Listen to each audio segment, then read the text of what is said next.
They see this as their greatest possible opportunity, especially now with the coronavirus outbreak, bringing the world to its knees to create the rise of the man that is going to be the fulfillment of their ordo ad chao, their novus ordo seclorum, a new golden age born out of the ashes of chaos. This is ancient prophecy, and if you don't believe it, it don't really matter. They do, and they are acting in every possible way to bring it about. Do you want to turn and repent to Jesus, who is the light of the world, who will light our path, or do you want to go headlong into the most evil, dangerous, treacherous time in history that Jesus himself said, there's never been a time like it, nor would be again. And except those days be shortened, there be no flesh left alive. Yet for the elect's sake, those born by the blood of the Lamb, the word of their testimony, they will overcome, and loving not their life unto death, they will overcome that time that's coming. And you know, I'm telling you, Tom, there's only two words, either overcome or succumb. Succumb means to basically fall under. The parable of the 10 virgins. You can spiritualize it all you want, but 5 got to go with the bridegroom and 5 didn't, and the door was shut unto them. So the point, I think, is this, that preparedness is not only a mindset, it is a critical life skill, a CLS. And people had better disassociate themselves from the PBS, political bull stuff, and go to critical life skills.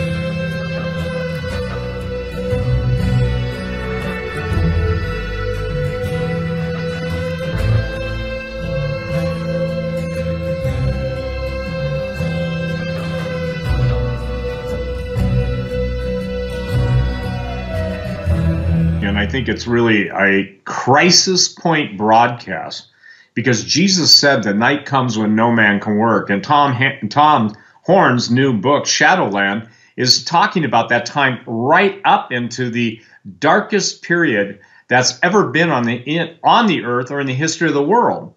And so the thing is that we're now seeing acceleration. We're seeing hypersonic evil. We're seeing a nation that has lost its mind collectively, in my opinion.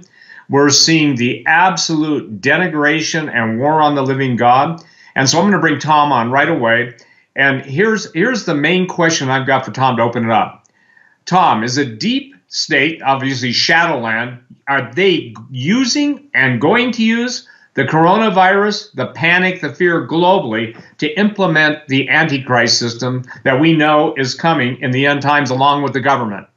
Yeah, well, absolutely. And by the way, I would encourage people to go to stevequayle.com, and maybe you can tell them where the navigation on your website is. But yesterday, we recorded 2 broadcast television programs for Skywatch TV with Steve that will be playing on TV soon to be watching for those that Steve literally knocked it out of the park, starting with a prophecy that he gave almost 30 years ago that reads like today's headlines in terms of how quickly life can just be going along to get along, and you think everything's normal, and literally in one day, air traffic is stopped, trucking is being interrupted, supply chain development is being interrupted. If you wouldn't have known that that was on his website for decades, you would have thought that he sat down, looked at today's headlines, and wrote that down. So I would very much encourage people, Steve, to go to your website. Can you tell them exactly how to do that? Sure. It's on my front page. It's up at the very top left, and it says prophetic words given to me. And basically, Tom, you nailed it. God said he's going to bring the United States to a standstill. No planes would fly, including, by the way, private jets are now grounded. No trains would run. No trucks would run. And basically, that prophecy was so far ahead of its time. You know, when you're dealing with prophecy, you know this, that most people believe if God were to give a word on Monday, if it wasn't fulfilled on Friday, they would basically call them false prophets. I'm on record as never claiming to be, and you and I have done enough broadcasts over the year, you've never heard those words. But I think people lose track of the fact that the Bible says the testimony of Jesus is the spirit of prophecy. So I would go and urge everyone, because what we're talking, Tom, is the end times that you have detailed in all your books leading up to it. But Shadowland is basically in your face. So go ahead and let's get right into it, because, look, we're seeing a global pandemic. The four horsemen of the apocalypse have begun their ride. And the number one denial body of people mocking and scorning preparation or even identification of the Wuhan virus are those who are basically claiming to be followers of Jesus. So tell me what and the prompting behind Shadowland. But you've been, quite candidly, in the halls of Congress. You know a lot of people that are, let's just say this, not visible to the naked eye, but are visible to you and who talk to you. So would you go ahead, sir? Yeah, so this book went to the editor 4 months before the world had ever even heard the term coronavirus. It was in print 8 or 10 weeks ago, so just before the world heard the question of coronavirus. And in this book, after laying out what I envision to be the occultist elite, their scheme from Washington, D.C., all the way over, by the way, to Epstein's Orgy Island, and people may say, well, how in the world do you connect those two? Maybe we'll get a chance today to talk about that. But I laid out what I believed was coming, and in one part of the book, Shadowland, I asked this big question: could a pandemic suddenly arise overnight through which the deep state, Shadowland, would use that as an excuse to begin implementing an end-times socialist new world order? So it's important for people to know that book, because when they read it, they're going to think, okay, well, you're just looking at today's headlines and drawing some conclusions. No, this was in print before coronavirus. It just happened to be very prescient in the fact that it forerun what I see happening around the world today. Let me give you just a couple of quick headlines. Headline number one in the news this week: Denmark rushes through emergency coronavirus law with mandatory vaccinations and prison for those that refuse to be vaccinated. I won't take time to read the article, but it illustrates exactly what I saw coming. Here's another headline: Supercom introduces biometric tracking solution to contain coronavirus. And the very first paragraph says Supercom. By the way, Supercom is an international company that works with prisons. They create ankle bracelets and that kind of thing for tracking and monitoring the whereabouts of individuals. Supercom, here's the paragraph, is providing a tracking biometric technology-based solution for quarantine and isolation monitoring to help governments contain infectious diseases such as coronavirus, the company announced today. I'll give you a third headline, then I'll quit, although I got a handful of them. Third headline, this from Defense One, which is a very respected news source that publishes defense headlines. This one: now military proposes biosensor implant for future of pandemic detection. And the first paragraph says the Profusa Lume sensor system consists of a special hydrogel and an emitting device. Together, the two can detect and transmit data on subtle changes in the body, including potentially infection from diseases and viruses like coronavirus. I'll stop with that, though I have a whole list of those. And people can search the headlines for themselves, read the same thing. What we have right now are monster corporations, including DARPA, that are rushing to the forefront to use coronavirus as an opportunity to create biometric systems and, in particular, implantable systems that would go into your body that can monitor your whereabouts so that the government knows where you are and also if you are contagious. Now, 7 years ago, I published in my best-selling book, Zenith 2016, a summary of what I saw coming. Interesting that 2016 was the national election that nobody saw coming, gave rise to Donald Trump, also gave rise, though, to the agitation of the deep state against which Trump has been at war, at least until now. And I foresaw that year, as did around the world, numerous ancient sages that all looked to the year 2000 2016, that's actually what the book is about. It just takes all these ancient prophecies, some of them from thousands of years ago, some of them from hundreds of years ago, that saw 2016 as the pivotal moment in time that would then turn toward a system that would bring about the arrival of a global dictator, i.e. the Antichrist. And some of those ancient prophets even said that this is what's going to happen. 2016 will involve national and international changes that will ultimately produce the arrival of the dreaded man of sin. And here's what I wrote in that book 7 years ago, quote, "It's been assumed for centuries that a prerequisite for the coming of Antichrist would be a revived world order, an umbrella under which national boundaries dissolve, and ethnic groups, ideologies, religions, and economics from around the world will orchestrate a single and dominant sovereignty. At the head of this utopian administration, a single personality will surface. At first, he will appear to be a man of distinguished character, but ultimately he will become, as Daniel 8:23 says, a king of fierce countenance. With imperious decree, he will facilitate a one-world government, universal religion, and get this, global socialism.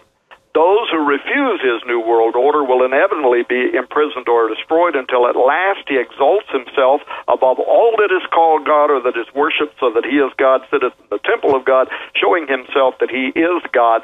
2 Thessalonians 2:4, end quote.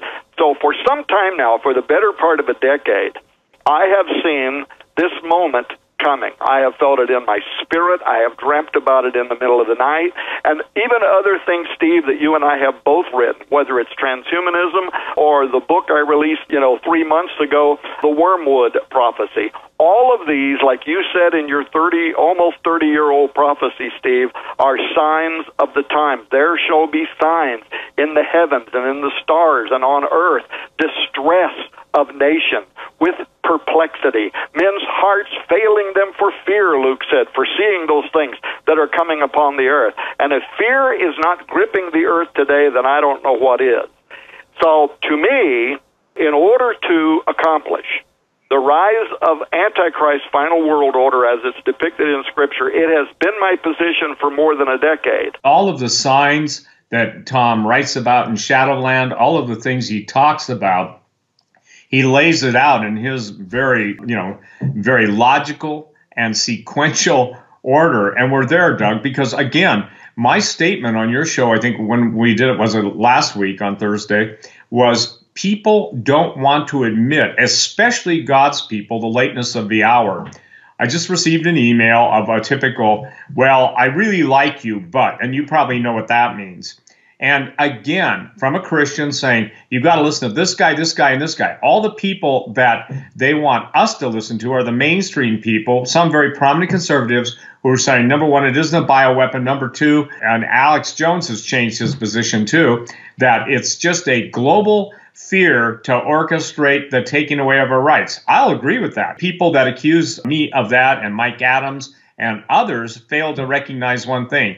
We've read the Chinese war plan, and we understand the 1-2-3 punch that China is already detailed almost 15 years ago. And Jeff Nyquist, God bless him, just generated probably one of the best reports on that. Let's say the Italy word. Let me give everybody a Renaissance moment. That's why I chose the name, because of the Renaissance, the Italian Renaissance. But here's the deal, Doug. The death rate in Italy, and I've asked the experts, why is it that the Italian death rate and the Iranian death rates are so high? And the initial response was because Italy's telling the truth, Iran started out telling the truth, and China's lying through their teeth. They've changed it 5 times. Right. Changed it 5 times. Right. So now we've got the MSM, which is the mainstream communist network, siding with the Chinese. And here's the point. It's a political year, and it's politically important that people understand that panic doesn't do well for re-election. So I'm telling everybody, I stand my ground. I wrote the book 20 years ago, Breathe No Evil. You've read it. Yep. And Tom, we've talked about that. But again, somehow the mainstream media, which are pathological liars, in my opinion, with a globalist / communist bent on everything, they're bent on everything that's communistic, in my opinion. Somehow they know better, and they don't even know the true statistics of this flu, because those are being understated.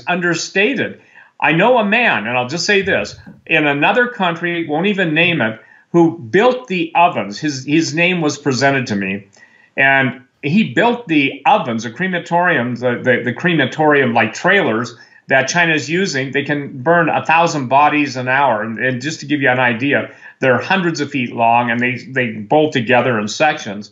So no amount of evidence to the skeptics will ever suffice. But what Tom has done in Shadowland is telling you this is the plan. In order for Antichrist to accomplish his final world order, it's been my position. It is in Shadowland. It's been for some time, and also based on decades of Bible study, that he would either create or he would take advantage of a global trigger event, such as the coronavirus pandemic, in order to initiate his socialist New World Order.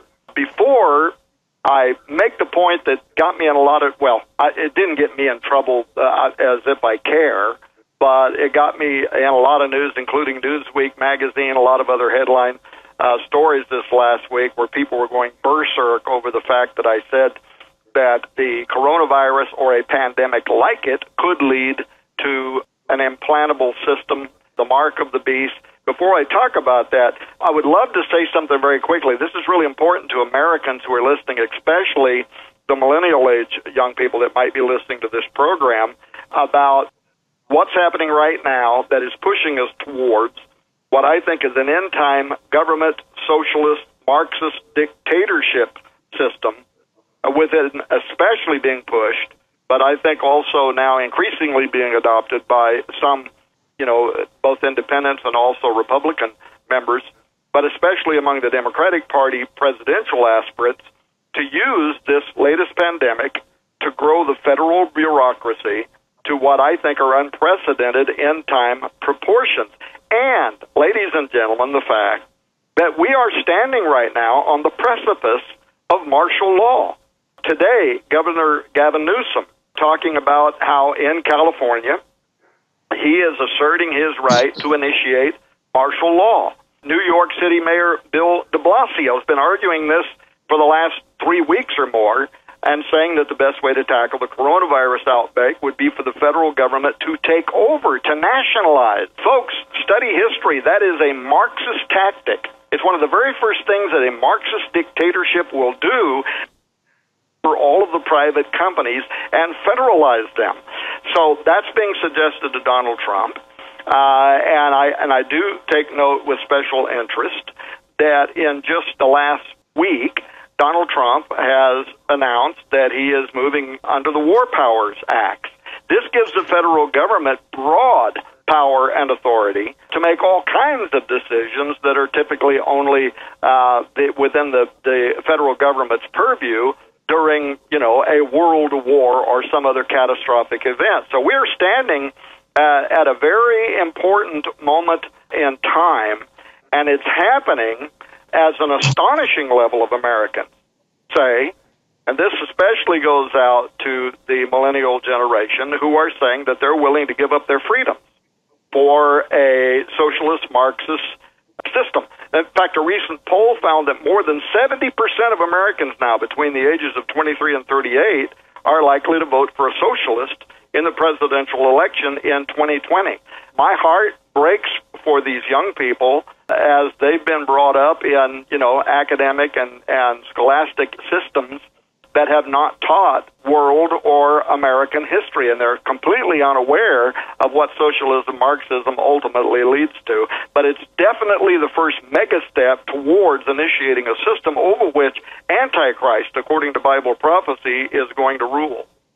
And again, I think it's important, Tom, I made the point that most Christians, at least I would say the majority of Christians, I'll leave the actual numbers up to God's ability to discern. The point being is when you talk about prophecy, it automatically puts them into the uncomfort zone. Many of them it puts into the twilight zone. But why is there such an aversion? You know, you were a preacher in the Assembly of God. I was in the Assembly of God pretty much for, I think, 25 years.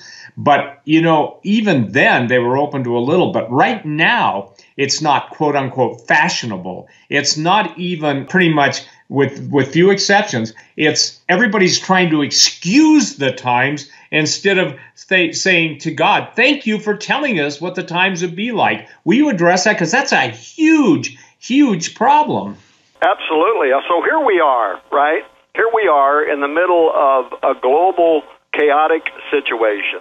But here in the United States, in the middle of a campaign season in which one of America's two main political parties is dominated by presidential candidates who seem to be competing with one another to present the most unaffordable, unsustainable, frankly unrealistic policy proposals that is now systematically being embraced by those who call themselves the leaders of Christianity. Much of Christianity today, the talking heads for the religious left, if you will, are celebrating the fact that we're being promised, you know, everything, free health care, even for coronavirus-infected people coming into the country illegally, that the rest of us will have to pay for, free child care, free abortions for those that don't want to be bothered with children, free college, free guaranteed jobs, guaranteed incomes. Note that the government right now is talking about sending out these $1,000 and $2,000 checks. If that's a temporary thing, then I can go along with that. I understand that. But if we're talking about a guaranteed income for people that don't even want to have to work,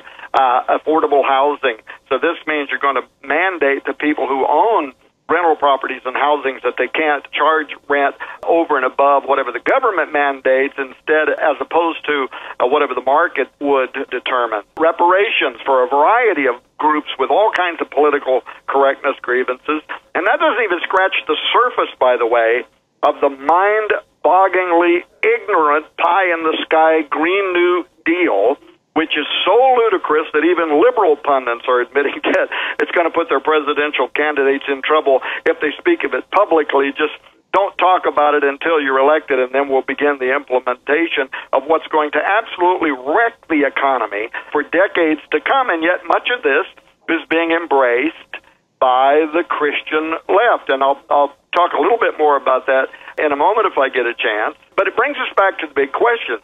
If these, mostly Democrat right now, socialist ideas are so terrible, so dangerous, could literally lead to a dictatorship similar to past failed Marxist and socialist nations, why is all of a sudden this on the horizon for everybody, with 70% of millennials in support of it and more than 50% of all Americans across the board in support of this? Well, I would argue, number one, that evil supernaturalism, defined in the Bible as coming to power in the end times, is behind the sudden acceleration towards this Antichrist system coming world order.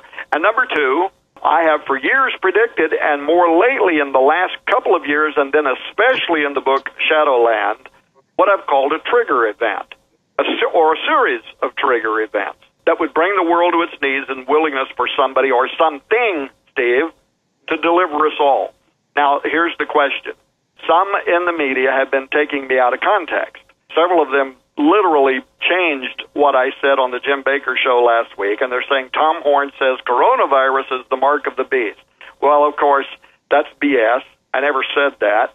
What I did say, however, is will something like coronavirus or some other pandemic be the fulfillment of Revelation 13:16, which says, and he, that is the Antichrist, causeth all, both small and great, rich and poor, free and bond, to receive a mark in their right hand or in their foreheads, and that no man might buy or sell, save he that had the mark or the name of the beast or the number of his name. The phrasing in that text has always engaged my small mental acuity to try to determine how in the world could Antichrist cause all. That's a verb in the Greek. It's poio, and it means that something is set in motion, and in this case on a global scale, by the instigator of an event, in this case the spirit of Antichrist, which then causes most everybody else to have to respond to it in a particular way. So what could happen? What could the Antichrist do to initiate that kind of a majority of the global population making this sudden decision to accept his mark. It would have to be something extraordinary to put so many people, so much pressure on freedom-loving people, especially here in the United States and in Judeo-Christian culture, to cause them to lay aside personal freedoms like we're seeing right now, and ultimately, if it is the mark of the beast, their eternal salvation, in exchange for some kind of Orwellian society where one world government oversees the smallest details of their lives and in which human liberty is abandoned. Now listen to me, 70% of millennials saying they're willing to give it all up to live in a socialist, Marxist state. Whatever happened to the cherished idea of free moral agency? Why? How do you eradicate that? Well, it's no easy task. It necessitates some kind of global scale incident to set in motion the man of sin cause. And I believe, and this is what I said on the Jim Baker Show and on Skywatch TV, I believe that a natural or a manufactured global pandemic, if it is not top of my list, it's near it, but right now and for the last decade has been the top of my list. I think it is the most likely situation, the most likely scenario that is going to ultimately lead to a mandated vaccine or something that the scriptures foresaw and described as the mark of the beast. Well, I think too, Tom, with the economic system co-equally failing at this time, and it's failing. I think, Doug, what most people don't recognize is all the capital that was built by our fathers, my age, I'm 68, going on 69, the amount of capital that has been built up by our hardworking ancestors, I'm just talking about going back to the Industrial Revolution, is being squandered. It's being packaged. It's been sold so many times that everything that ever was and ever will have value is already mortgaged. So I see what is on the horizon. And when they're talking about an internal type of biometric warning, if you will, an implant that can tell the authorities whether you've had the coronavirus shot or not, the vaccine, I think what is, I'm going to call this, Tom, you're going to love this in response to Shadowland, I'm calling this the world's Nero moment for Christians. Nero, as in he, the Roman emperor, burned down Rome, and basically who do you blame it on? The Christians. And I think, isn't it true that basically those who have taken you out of context are already saying the Christians openly and by inference are going to be responsible for this pandemic, and therefore what happens? We have to be taken out. Does that line of thought coincide with what you've been experiencing? Yeah, it absolutely does. So, again, last week, both on Skywatch TV and also on the Jim Baker Show, I made reference to what I just said a moment ago about how a pandemic could give rise to the mark of the beast. And immediately, some of these major media outlets like Newsweek, putting my face out there and saying that I'm saying this is the mark of the beast. But one of the other news sites, and by the way, it is I won't even name it, but they claim to be a Christian news source, but they featured a picture of me and Jim Baker, and under it they're saying, oh, great. Now, here's this guy, Tom Horn, and he's out there saying this could be the mark of the beast. And so guess what's going to happen, folks? The government's going to come up with a vaccine that could cure you, but tons of people are not going to take the vaccine because they're going to be afraid that it's the mark of the beast now. And this guy, Tom Horn, is going to be the cause of a whole lot of people that are going to die as a result. So you can see what they're doing. They are taking whatever we say, and they're twisting it. They're castigating us. They're trying to hone in on the true prophets of God in order to make us look like the bad guys, so that very soon, and we all know how close we are to this right now anyway, there's already a ton of shadow banning. Half the posts that go up on our Facebook account, when people click on it, it won't even go to the article because Facebook is, causing the link, whatever it is they do, to be dead or whatever, so that people cannot get to the story. So this is already kind of happening right now, but it is going to get much worse in the near future. The Antichrist has a false prophet who has a false religious system.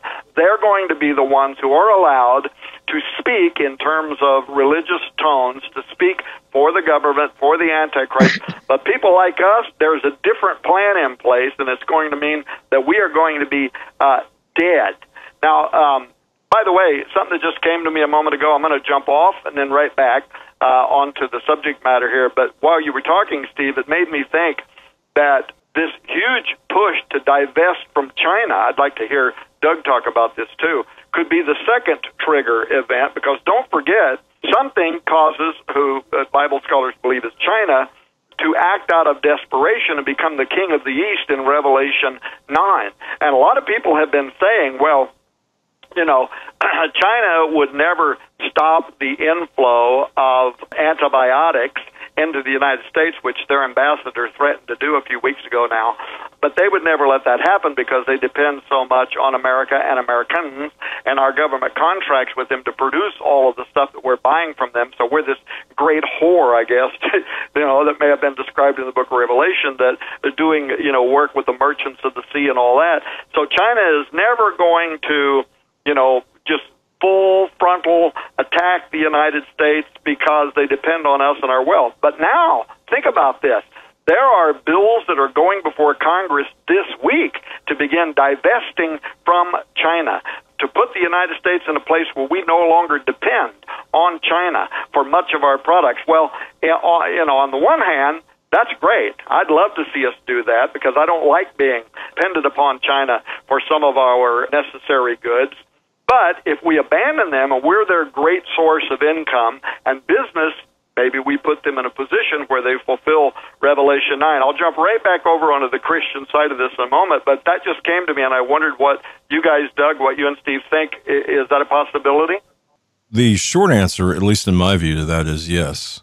And here's look, I look back over the years. I look back at the Kissinger-Nixon diplomacy that opened the door to China, at least in its current phase. And then I look at what the Clintons have done, both overtly and covertly. And I think that we have to look at this not as a singular issue of Chinese import and export, or export and import, depending on how you want to talk about this, but as a course of conduct. Like I always say, that, you know, somebody, if you arrest someone, you look at their course of criminal conduct, and this is what we're seeing, I think, in the larger sense. So the fact that this originated, the coronavirus originated in China, to me, the timing has not been lost. When you look at the trade deal, the correcting of the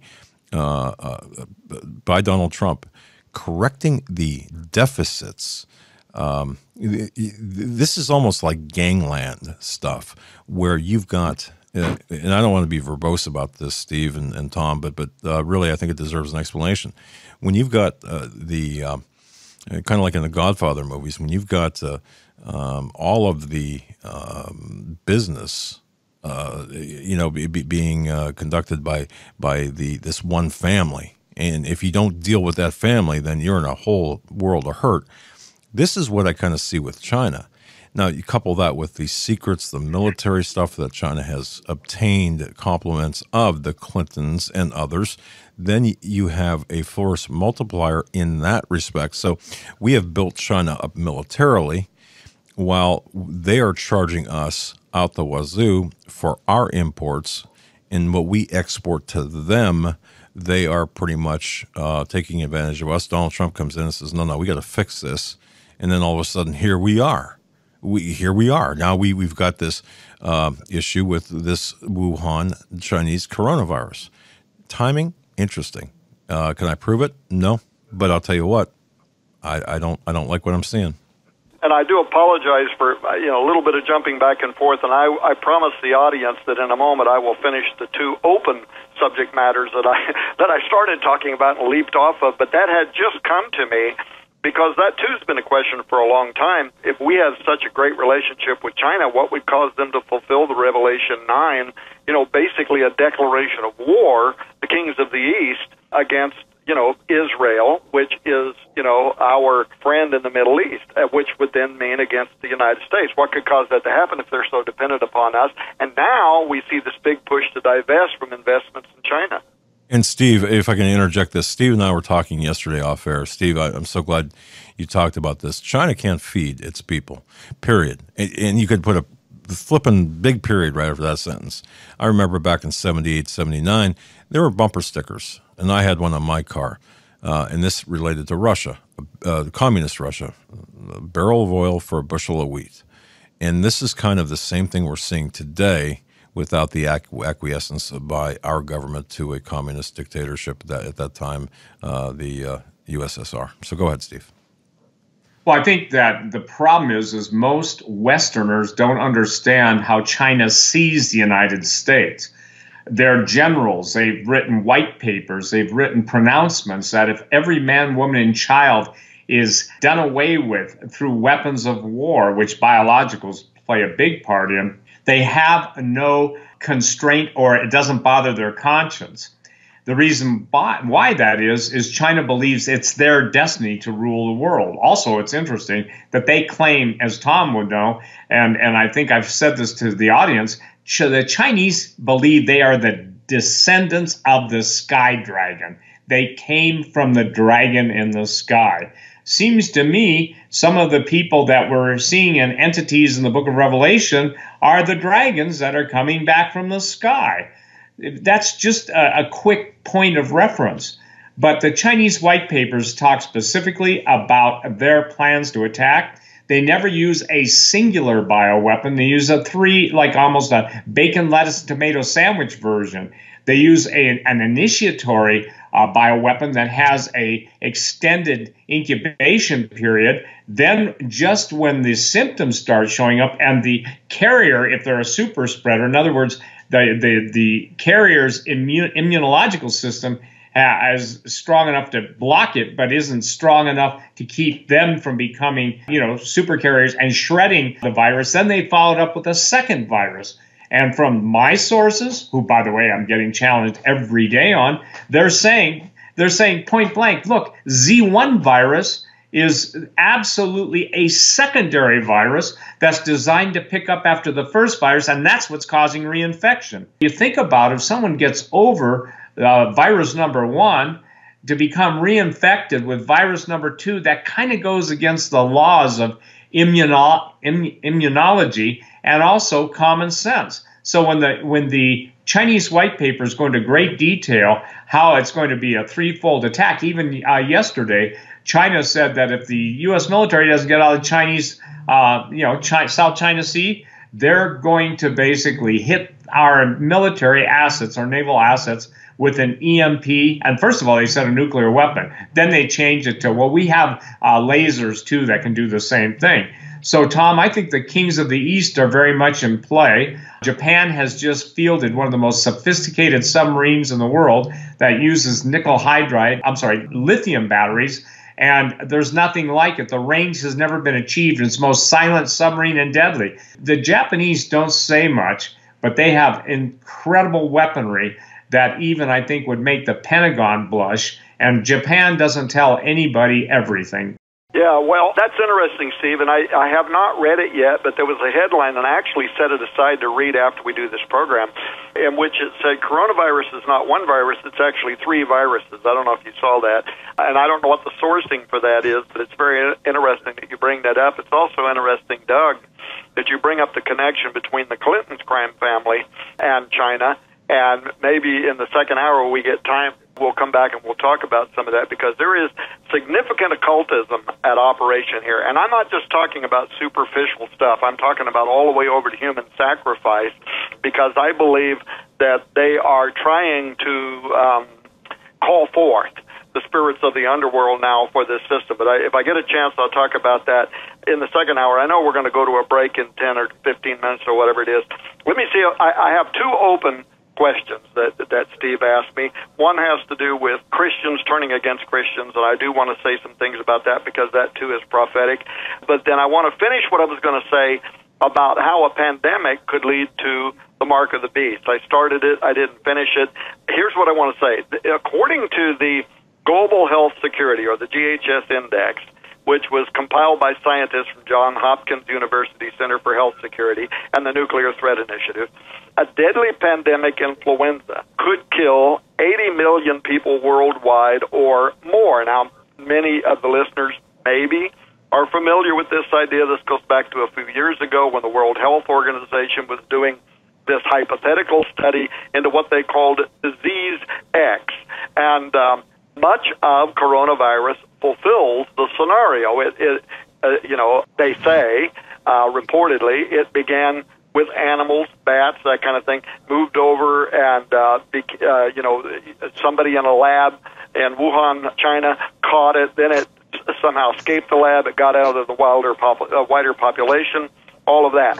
Whatever the scenario is there, if we are to believe the book of Revelation, then a worldwide disease, or diseases, plural, are coming. Revelation 6:8, and I looked, and behold, a pale horse. His name that sat on him was Death, and hell followed with him, and power was given unto them over the fourth part of the earth to kill with sword and with hunger and with death. And then it says this, and with the beasts of the earth. What an interesting statement.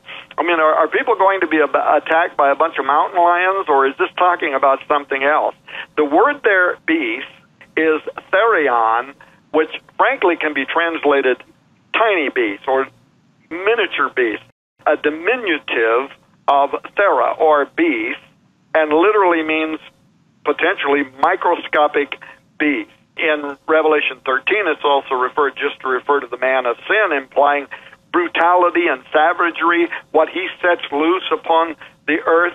But in the context of Thanatos' arsenal, it is most accurately portrayed as infectious disease, microscopic beasts that are unleashed upon the earth, or perhaps, by the way, a legion of plagues that act as one to infect entire populations and eventually slay 1/4 of mankind. By the way, right until this program came on, I was watching today's press statement from Donald Trump and the health people that he has around him right now, and they were talking about how, a concoction of the malaria drug and some other things might turn out to be part of the cure. But then they went on to emphasize, however, there's not going to be a vaccine for 18 months. This is all stuff that we know. In light of how politicians are already weaponizing coronavirus fears as a useful political tool with those who are going to die, and they view them as a necessary collateral damage for their dictatorial aspirations, which portends this near future in which a man of superior intelligence, wit, charm, diplomacy is going to emerge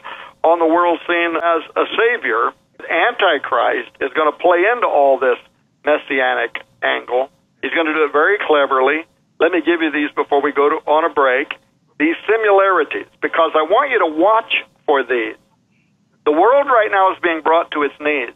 The world is already asking for a man, for a government, for somebody to step forward now and save us all from ourselves. Notice what the Bible tells us about the contrast between the true Messiah, Jesus Christ, and the false Messiah. As Jesus was the Son of God, operated in the power of his Father, so too Antichrist is going to be the son of perdition, the manifestation of the power of Apollo. As Jesus did miracles, Antichrist is going to perform lying signs and wonders. As Jesus triumphantly entered into Jerusalem, Antichrist is going to focus the seat of his authority from the holy city. As Jesus is part of the Holy Trinity, the Son, the Holy Spirit, the Father, Antichrist is part of an unholy Trinity made up of Satan himself and the false prophet. Now, those comparisons, they go on, and you can look up these lists online and discover these long enumerations of amazing mirror contrast between the Son of God and Satan's incoming seed, which illustrates, of course, the devil's jealousy of God. It's infamous. His cravings to usurp, plagiarize, draw analogies between himself and the Almighty's magnificent. It's limitless. But I believe that the most startling of such dark semblances has not been witnessed yet. It belongs to a near future scenario that most people have never imagined. It could be related to the coronavirus. When I started on radio, I made the statement that I felt like one of the signs of the end times and great tribulations, plural, for the Christians would be when cannibalism fills the headlines of the day and the world's major volcanoes all start erupting simultaneously. And I always leave off the other thing that I found it, and I've said it a couple times, but when the Catholic Church goes to war with the true faithful in the Catholic Church and against the liberation theologians. And that's what we're seeing now. And I also made the statement that same period of time that Islam and Catholicism would merge. It's interesting. I've seen the Pope kiss the Quran. I think everybody has, but always denigrate Jesus, always speak out against the Ten Commandments, always take an anti-Christian viewpoint of the very redemption of Jesus. You know, Tom, you know this way better than any of us, I would say, the internal war within the Catholic Church is at some point going to spill out into the streets, is it not? Well, absolutely. And of course, this Pope is a socialist. He's a Marxist. That's part of his history. That's part of his background. And I can't tell you the number, and it's a lot, of very conservative Catholics that have emailed me, and they say, hey, we think maybe you hit the nail on the head with you and Chris Putnam in that book, Petrus Romanus. We think he might be the final Pope, as in the false prophet that is going to help the Antichrist come to power. And just look over the last few years at the number of times that this Pope has stood up in opposition to free market capitalism, basically what made America the most powerful nation on the face of the earth and benefited everybody worldwide, and has been pushing for socialism. Another part of this is the kind of schism, because this is what I'm picking up from these conservative and even, Pentecostal, charismatic Catholics that have been emailing me, the ones that claim that they are in tune with the Spirit and they are hearing from God and they have a prophetic utterance. They are terrified of this current Pope. And some of their own theologians at the highest level, Opus Dei level, Catholic Vatican theologians, saying that Pope Francis, I've called him Petrus Romanus for so long I almost can't say his name, that Pope Francis is guiding the church into the arms of Antichrist and into an end times system. Some of their top people are saying that. It's the most extraordinary time in history. And, however, they do believe what I also believe, and that is that the schism that is being created, the division, the line in the sand that is being drawn between Christian versus Christian, what I wrote about, right, in Blood on the Altar, this is moving toward a critical point. I mean, Billy Graham must be rolling over in his grave, right? The guy that started Christianity Today, to see the stuff that those people are publishing. There's others out there that give me a break. I mentioned Christianity Today, probably shouldn't have. There's others. I'm not even going to mention them. Ye shall know them by their fruits. But the stuff that they are doing and saying is playing right into the hands of an end-time mercenary of global proportions named the Antichrist, who is not going to bat an eye, and neither will his false prophet, in the death of true, born-again, conservative believers. So set aside the Christ haters like Right Wing Watch and those people, the fake Christian troll site that I could name. They are gunning for the true prophets of God to be silenced and eliminated, and they are doing what they can do right now to castigate Steve Quayle, Doug Hagman, Tom Horn, and anybody else like us in such a way that it is their hope that the powers of the state and the federal governments or the new coming government are going to silence us, in the sense that they're going to shut us down, they're going to take us off of television, they're going to try to do what they can do to stop us from publishing our books and works. It is going to be an all-out war on true Christianity. And for real students of prophecy, I don't think they're going to find that a surprise. Not only is it predictable, it was prophesied. It's a prelude to a period in history that true believers are going to be, Revelation 24, beheaded for the witness of Jesus and for the Word of God and for not worshiping the beast, neither his image, neither receiving his mark upon their forehead or in their hand. That time is coming. And when you discuss that end-time scenario, and in particular the subject of rigorous persecution, what is often overlooked is the role that religious Christians are being shaped today to play against the true body of Christ. I mean, even the concept of what I have predicted in Shadowland, involving a coming war between this kind of Christian versus that kind of Christian, for a lot of people really seems beyond credulity, if it were not for what the inspired texts themselves convey. Jesus predicted a time. There's a lot of people out there that are Christians that don't even know that Jesus said this. He said, there is coming a time when whosoever kills you will think that he is doing God service. Imagine how extraordinarily tortured that logic is. That the day will come when what? Denominations, religious organizations, Christian evangelists, whatever, they're going to actually think that they are in the ministry by torturing and killing those who are true followers of Jesus Christ. And in Matthew 24, Jesus said to his disciples, 24:9 through 12, then shall they deliver you up to be afflicted, and shall kill you, and you shall be hated of all groups of people for my name's sake. And then shall many be offended, and shall betray one another, shall hate one another. Many false prophets shall rise, shall deceive many. And because iniquity shall abound, the love of many shall wax cold. Elsewhere in the Bible, it describes this coming era of great tribulation as when the Antichrist is going to have power, Revelation 13:7 and Daniel 7:21, to, quote, make war with the saints and to overcome them. That's not something that prosperity gospel preachers ever talk about. They don't want to think about that. But, ladies and gentlemen, it is absolutely a part of prophecy. Immediately following those verses, it speaks of a second beast. This is, according to some of my Catholic friends, maybe Pope Francis, but a beast with two horns like a lamb, who speaks as a dragon, Revelation 13:11. You know, most evangelical scholars identify that second beast as the leader of the end times religious institution, who's going to be under Satan's control, because this phrase, like a lamb, indicates he's going to pretend to represent the Lamb of God in the Christian church, while the expression speaks as a dragon identifies what Steve Quayle was saying a moment ago, perhaps about the origin of the Chinese, well, whatever, individuals that identify this devilish source of his authority and power. So there's a final global super church leader who's coming, and he is going to be a murderer, not unlike the Antichrist, and cause that, Revelation 13:15, as many as will not worship the image of the beast must be killed.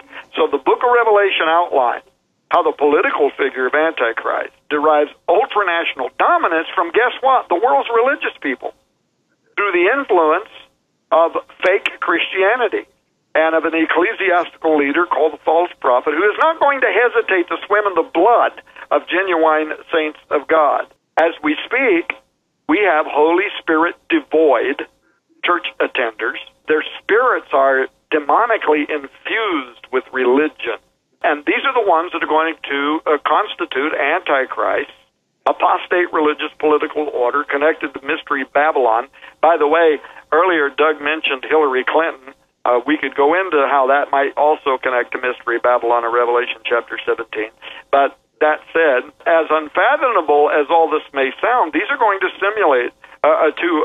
to formulate the most egregious rank among the Man of Sin's Gestapo members in their appetite for destroying latter-day truly born-again believers. Please hear me as you're listening to this interview. This is coming. It's coming quick. You need to get ready, and you're going to have to draw your own line in the sand and know what side of that line you are on. I know a lot of people think this is impossible, but tell that to the trainloads of Jews that vanished between the brutality of Nazi Germany members who maintained that they were Protestant in their faith, or the hundreds of thousands of men, women, and children that died since the days of Christ's crucifixion and the martyrdom of his disciples at the hands of institutional church authorities and holy temple leaders. The European wars of religion, the 16th, 17th centuries, the 7th to the 19th centuries under the Crusades, the Spanish Reconquista, the Ottoman Wars in Europe, the Inquisition of the Roman Catholic Church. This is part of history. It happened once.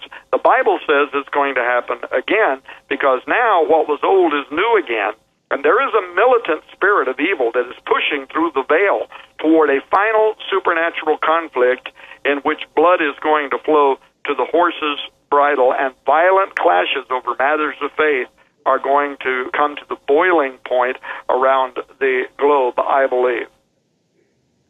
Well, I believe that too, and Doug, I know that we've talked about blood on the altar, and ladies and gentlemen, I wrote the introduction to that book, I don't know how many years ago, Tom, but I said the premise and the preface to the book, or the introduction, I guess is more correct. I said there's two wars coming. They're coming in the house of faith, meaning in people's homes, and then on the household of faith.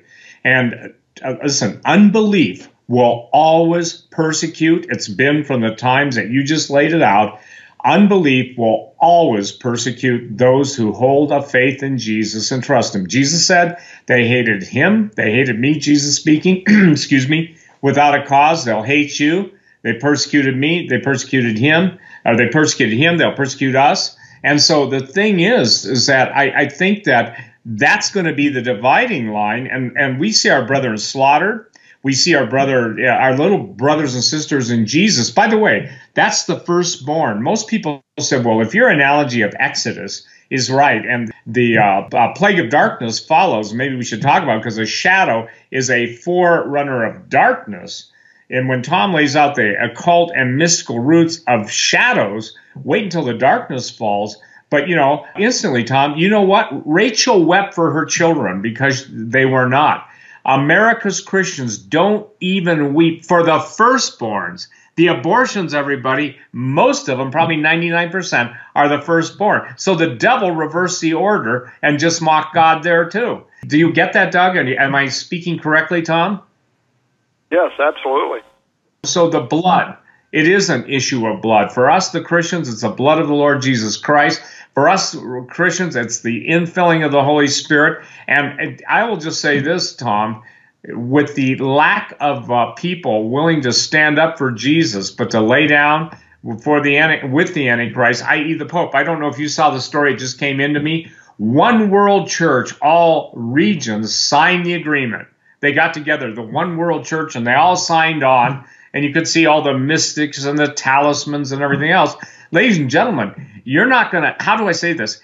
It's not that it's coming upon you, it's already sprung upon you, and that's why we've got to go. Can we go into, Tom, all of the occult activity? Because the occult activity is off the charts, and we're talking about a darkness that's descending on the land that people can now feel. I just had a person just tell me that. What's this evil I feel? Go ahead, sir. Yeah, okay, so I will. And by the way, that is the whole purpose of the book Shadowland, which Doug has read over the last few days. I'm not sure if you've had a chance yet to read it, Steve. It's accumulating dozens and dozens and dozens and dozens of five-star reviews at Amazon. I can't tell you the hundreds of emails that I've received from people, because no book has ever been written like this before. I've never written any book like this before. Steve, this part of the book, Shadowland, is the part that has gotten the most feedback. I don't even know how to cover it in the 30 minutes that we have left. But these Marxist, socialist, dictator elitists are driven by occult ambition, and it is centered on an ancient plan. What the occult masters like Helena Blavatsky, Manly P. Hall, what they call the secret destiny of America, and the Ordo Ab Chao. These are prophecies that go all the way back to the ancient Sibyllines of Apollo that forecast a final golden age rising up from out of the ashes of a global catastrophe like coronavirus. Aleister Crowley, the 33rd degree Freemason, the Satanist that wrote the doctrines followed by those around Hillary Clinton, which we also go into in the book, he often spoke of this as the new age of Horus, or the son of Osiris, the breaking dawn of the rebirth of Osiris. All of that language is very telling, given that this has all been predicted. Steve, we went into this on the programs that we just recorded to play on Skywatch TV. It's all been predicted for the longest time. It's referenced by Nancy Pelosi, the Bush family, referencing the Ordo Ab Chao and the Novus Ordo Seclorum on the Great Seal of the United States of America. Bush Jr. saying this is based on an ancient scheme that is meant to be fulfilled fulfilled. This has been in play now for a few years, and we are reaching the apex, the boiling over point in this. I'm looking at the clock. I don't think I got time to go into some of this stuff. The Great Seal of the United States, the mottos, the symbolism. We've done shows on all of it before. According to Virgil and the Cumae Sibyl, whose prophecy formed the Novus Ordo Seclorum of the Great Seal, the New World Order is going to begin during a time of global chaos, a time like today. That's when the Son of Promise rises up upon the earth. Apollo incarnate, a pagan savior. In fact, if you read, it makes you wonder, Steve, about who's about to take the global scene, because the prophecy of the Cumae Sibyl says he will be born of a new breed of men sent down from heaven when heroes and gods are blended together. That sounds eerily similar to what the Watchers did during the creation of the Nephilim and to what we've been talking about on the Hagman Report and with Steve Quayle for the past 20 years, the return of the Nephilim. But that's the prophecy. This it represents the enforcement of secular law according to this prophecy. So think about, I'm going to just let people go and read it for themselves because we're going to run out of time. Go read it for yourself. Read the prophecies of the Cumae Sibyl, or ask me for, I'll send them to you myself. And then after you read her prophecy, go look at what New York City Mayor Bill de Blasio is calling for right now. And is, I think, according to the Sibyls conjure, the authority that's going to require global compliance to the zenith of Satan's dominion, concurrent with the coming of Apollo. Don't forget that the Bible was the first one to project this, more than one place in the New Testament. But the Apostle Paul says this coming leader is going to be the son of perdition. The word perdition there is the Greek apoleia, which is the word Apollo. Revelation 17:8, the beast will rise up out of the bottomless pit and go into perdition, apoleia, Apollo. This is the spirit that is going to inhabit the coming of Antichrist. So it's repeat-coded in the Great Seal of the United States as the Masonic Messiah who's going to return to rule the earth, but it is the same spirit verified by the same name that the Bible, which is our authority, tells us is going to inhabit the political leader of the end times New World Order. And according to key biblical prophecy, this Antichrist is going to be the progeny of the incarnation of the spirit of Apollo. So there's a great deal there. Let me jump forward. While we've made this case on several Hagman reports, Steve Quayle's written numerous books on this subject matter. In fact, Steve, I always give him credit. He was ahead of all of us on this. And even my first books on the subject matter give Steve Quayle credit as being, the forerunner, this revelation of this knowledge. Now in Shadowland, I try to take it to a whole new level for me and point to shocking discoveries in Washington, D.C., as well as from our high-res drone footage filmed over Jeffrey Epstein's Orgy Island Zorro Ranch, his New Mexico property, and his New York apartment, by the way, tied to human sacrifices. How many know that skulls and the bones of children have been found in the waters, in the sea around Epstein's Island? Ritual sex magic. And I provide, by the way, the photographs in the book Shadowland of the devices, the artifacts that only have one historical context, and that is for making human sacrifice. And I also make the point of how this is tied to the 2020 election ambitions and the coming of a new world order, and I tie it to the names of those that I think are involved. On Epstein's Island, there is a temple. It is tied to times in the Middle East where sex trafficking and sex slavery was predominant. There are gargoyles all across the island with specific imagery, six-pointed stars and so on shields that have occult significance. There are goddesses that guard the entrances and the exit ways on pathways on that island that are tied to specific occult meaning. The Green Man on the island. A sundial. By the way, this magnificent giant sundial that in the middle of it has the ancient Masonic man in the middle of it. But guess what it also has? It has 13 seats, 13 coven being very important because during the high Sabbath, for the witches' covens, serious witches' covens are made up of 13. For their rituals to be conducted, this sundial, the sundial being dated back to Babylonian times, in which they wanted to be able to watch the movement of their solar deity, to whom they were making their human sacrifices as the dial. Remember the dial of Ahaz. Ahaz, of course, also sacrificing his children and other children to these gods. There are also marker stones.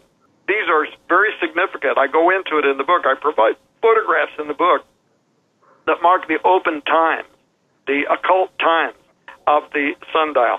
More than anything else, there's a very large berm, and this berm, by the way, takes a significant place in the book, and I'll tell you why. There's a very large berm there, the walls of which are 20 foot tall.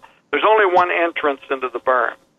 Now, this was what got me. When Jeffrey Epstein was arrested, and he knew that investigators were closing in, he sent in these earth movers, crawlers, to go into that berm area and to flatten it all out. And then they installed a big tennis court in over and above the top of it. But it completely doesn't fit. It doesn't even make any sense about why this big tennis court would be out there in the middle of freaking nowhere on this island. But we went back to 2013 and 14, and we obtained images from Google Earth that showed something entirely different in that berm area. A very, very important and significant occult diagram. One entrance into the berm area that then went out and around the entire berm area on the inside of the 20-foot tall walls, which then went to 4 walkways or points of entry that went into the middle of the berm area where there was a large circle, and inside of that large circle, a square. Now, ladies and gentlemen, there is only one significance to that diagram in all of history, and that is where human sacrifices were made. If you go, and it's necromantic too, it's meant for ritual magic to bring up the spirits of Osiris Apollo out of the underworld in order to implement their coming kingdom. Yeah, you have all these ancient symbols, the Maltese cross. You go to the Vatican. And what do you see in the Vatican? Go into St. Peter's Square. Right in the middle of St. Peter's Square, you see the ancient obelisk of Osiris, which was, of course, retrieved from ancient Heliopolis, where it was dedicated to Ra, the sun god. But it stands as the erect phallus. I mean, people might think that that's obscene for me to say that. That's exactly what it was created to do. It's exactly what it represents. And Pope Sixtus, when he had the erect phallus of Osiris erected in the middle of St. Peter's Square, he actually conducted an exorcism against it to cast out the demon, the spirit of Osiris. That's a historical fact, which, of course, leaves you scratching your head about why would you even put that up in the middle of St. Peter's Square. But look at St. Peter's Square. What do you have? You have 4 pathways leading to an inner circle in which is the square base of the obelisk of Osiris. Go to Washington, D.C. What do you see? 4 distinct pathways leading to an inner circle in which sits the square base of the obelisk of Osiris, built by the Washington Freemasons. So all of this stuff has significance. It is necromantic. Now, of course, if you wanted to fast forward, earlier in this program, Doug mentioned the connection between China and the Obama crime family. Right now, we are hearing, I know that you guys, by the way, you're always advised that you know this, but some of the people in the public may not know. Look at all the people. Dick Morris, one of the former advisors to the U.S. president, Steve Bannon, former advisor to Donald Trump during his run-up to the election, and numerous others. They are saying that Joe Biden is only a placeholder, but what do they call it? Not a contested. What do they call it where you go into the election and then the superdelegates are going to have to just make a decision around who the nominee person. Candidate, whatever, candidate nominee. You get the idea. A brokered convention. Right. That they're headed towards a brokered convention. They're all saying this, and they're saying that, lo and behold, out of this is going to rise Hillary Clinton.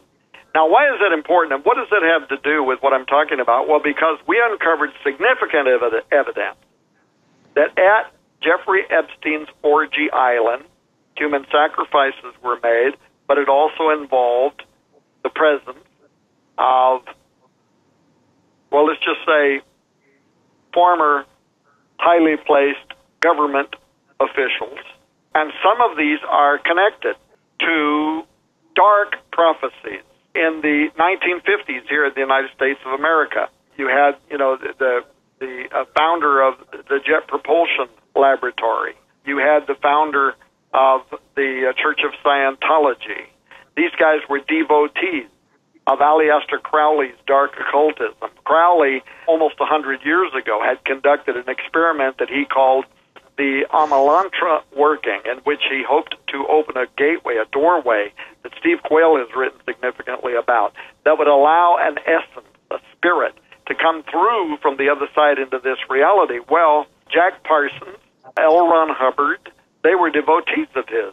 And they wanted to repeat the same experiment, except what they wanted to do was bring forth into this reality what they called the spirit of Babylon, the whore of Babylon, the archetype divine feminine, in order to assist in the rise of Antichrist in the end times. So they conducted these experiments, sex magic rituals, and at the end of it, in 1946 and on into 1947, Jack Parsons said that they had been successful. So he wrote in his biography, they were successful.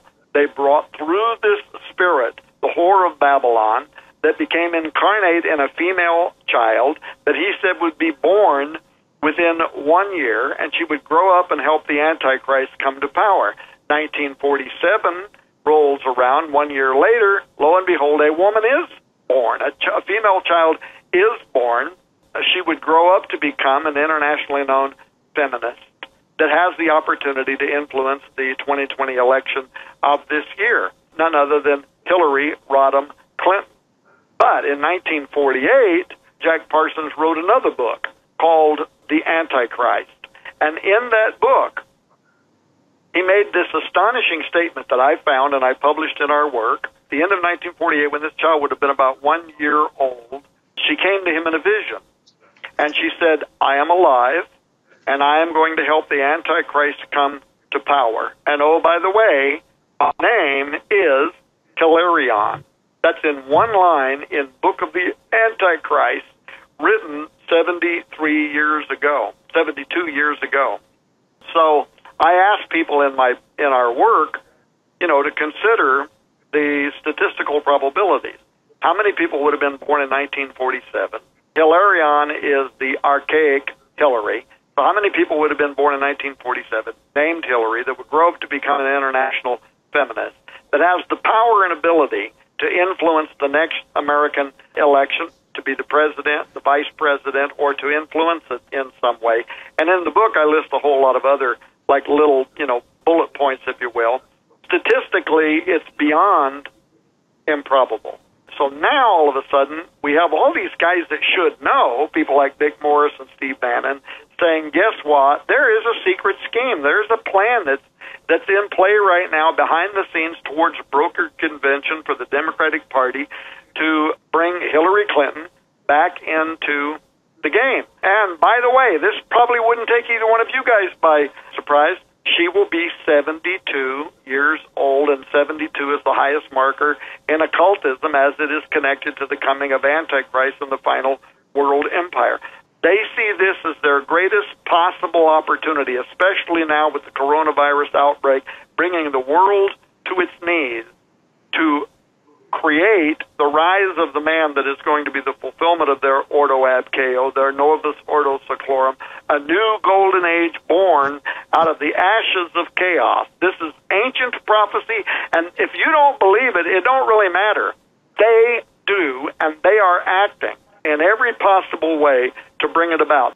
Well, I think one of the things that, is really critically important is the age of Hillary, the Hilarion, 72, and there are 72 demon gates called the gates, and I don't want anybody to look this stuff up, please, but they're called the Goetic, Goetic gates. Cover yourself with the blood of Jesus, I'm not kidding, but isn't it interesting, Tom? Those gates, if she's the key master, even in Ghostbusters, the keymaster, that only stands to reason. Now, let me share something else that's interesting. As we're trying to decipher, Doug, I've been working on this project. Tom, you know about it. I was in your studio when the first eureka moment hit, when we were sent those photographs of the artifacts by Jess in Mexico. We've been scientists around the world using the most sophisticated computers that exist, who happen to be Christians, in the process of deciphering over 160,000 stone ciphers, if you will, petroglyphs, geoglyphs. And what's interesting, Tom, and I think maybe I've said this to you, Tom and Doug, is that they all point to the future arrival of the Prince of Darkness on Earth. They are Stargate points in the universe. By the way, they don't look like Stargate SG-1, the series, but they look very cool. And what's really interesting, you're going to love this, you guys, is to the language that existed in pre-Adamic China that was judged by God, in a previous flood preceding Noah's flood. And people, see, I lose people when I say that. But, Tom, it has everything to do with the 72 gates. It has everything to do. So, Doug, when Jesus made a statement, again, I've come out and said it all these years on talk radio. The problem with them claiming Christianity is they won't read the words of He who gave His life and then God raised Him from the dead, Jesus of Nazareth, that they don't believe that Jesus said what He said, meant what He meant. I think it's tragic, Tom. We wouldn't have had all the blood of the infants if the church had stood up. We wouldn't have had all the slaughter and the perversion if the church had spoken up. There are those who have, and God bless everybody. It's not a blanket endorsement. But the thing is that I see in blood on the altar, I see that people have how do I say this? Apathy, indifference, and comfort zone have kept us all from seeing the lateness of the hour, lest the Lord God Himself, through the very Spirit of holiness, has revealed it.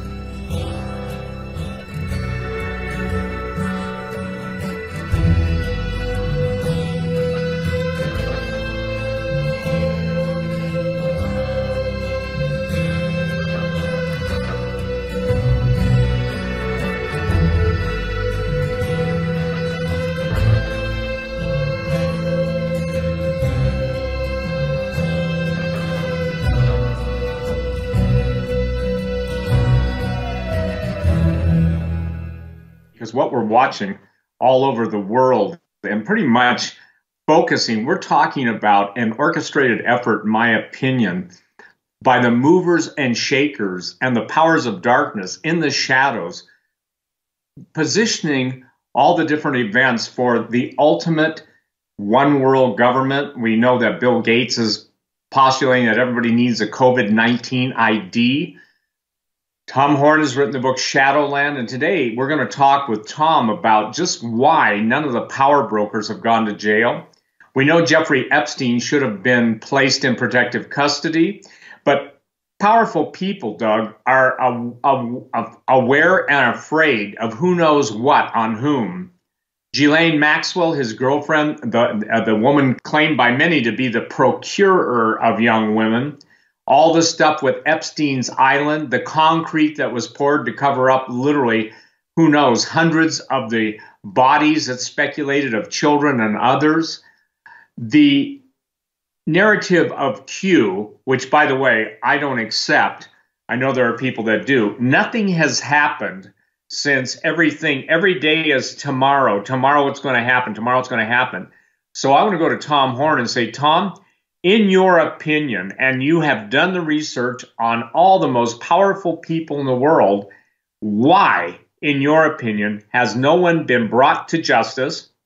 I mean, it's a rhetorical question, but also Talk to the people about what you found out in your investigation on, obviously, Epstein's Island. I will certainly do that. And by the way, gentlemen, thanks for having me back on the Hagman Report with you. Really appreciated the opening monologue, Doug. I thought it was very important, even your brief reference to China, who I think is probably right now planning an attack on the United States. I know that seems extraordinary, but it's what I happen to believe.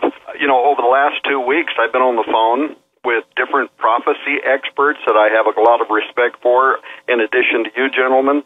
Been talking to Washington insiders, people at the Pentagon, people at NASA, and all of us that are spirit-filled believers, but who also happen to be in these positions of, you know, power, authority, management, media, all believe that something is operating off radar here, outside normal human perception. There's something else happening here involving the coronavirus pandemic and the world's response to it that really don't make sense. And I've been going back and forth just for 2 months at least, especially the last month, on where on the one hand we have these annual statistics around the number of people that die as a result of exposure to the flu. This year, the stats are that there's going to be 85,000 people who are going to die in the United States alone as a result of the flu.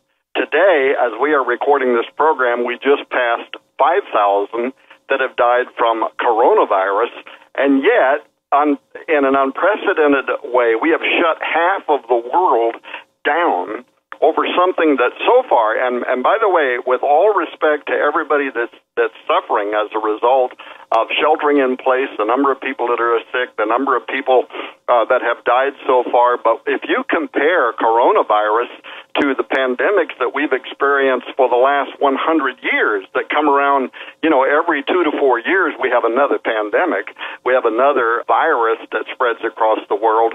If you compare this one to those, this one does not, at least yet, seem to be nearly as dangerous as some of those were, which we definitely didn't shut the world down. I mean, 2009 under Obama and Biden, they barely broke wind in the general direction of the H1N1 swine flu that killed 500,000 people worldwide and about 80,000 Americans over a one-year period. So again, we're right now at 5,000. On the other hand, this week, you had the U.S. government's foremost expert on the coronavirus pandemic, Dr. Anthony Fauci. If I'm saying his name right, Fauci, or however he says it, he's predicted that there would have been as many as 2 million casualties or more in the United States had we not, been sheltering in place. I'm not, by the way, taking that to issue. I don't know if that model is true or if it's not true. I don't know. There's just a heck of a lot of information out there right now, and much of it is just modeling. It's not based on facts, but it's everybody's best guess. However, we have been sheltering in place for a month, and so he says, as a result, this pandemic is only going to result in millions of Americans being afflicted with the COVID-19, communist China influenza, whatever you want to call it, and as many as 250,000 American deaths, which he says we need to get ready for. On Monday this week, White House response coordinator Dr. Deborah Birx, you probably saw where she supported those claims, predicting that the hundreds of thousands of American deaths that Dr.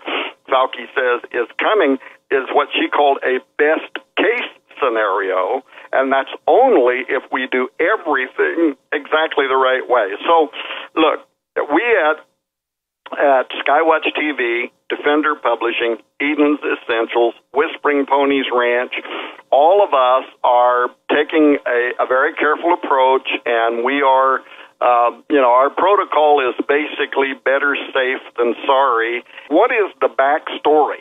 And there is something about this that does not seem to make sense unless you consider that behind the scenes something else is also at play here that increasingly feels and looks like ancient craft, occultism, deep state ambitions to a prison planet, a new world order. And I know that for some people that seems fantastic. That seems ridiculous. But if you believe in Bible prophecy, like I do, and many of the listeners to this program do, then we know. We've talked about it since we were, young people.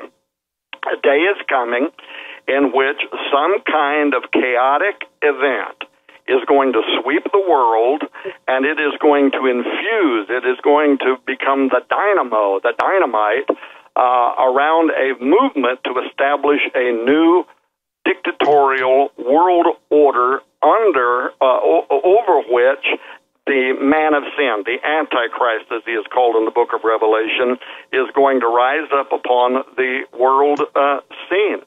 And I just have to tell you guys, this is starting to remind me of a scholarly study that I did about 20 years ago now into the history of the French Revolution. And by the way, even the guillotines could be coming back. Again, I know that sounds ridiculous, but the French Revolution, and specifically the occultists, the metaphysicians of that era that were invoking powerful non-human energies, including evil ones, that's part of history, it's a fact, which those who were devoted to those powers said were emanating through their rituals and their symbols, and once released, took on a mind of its own.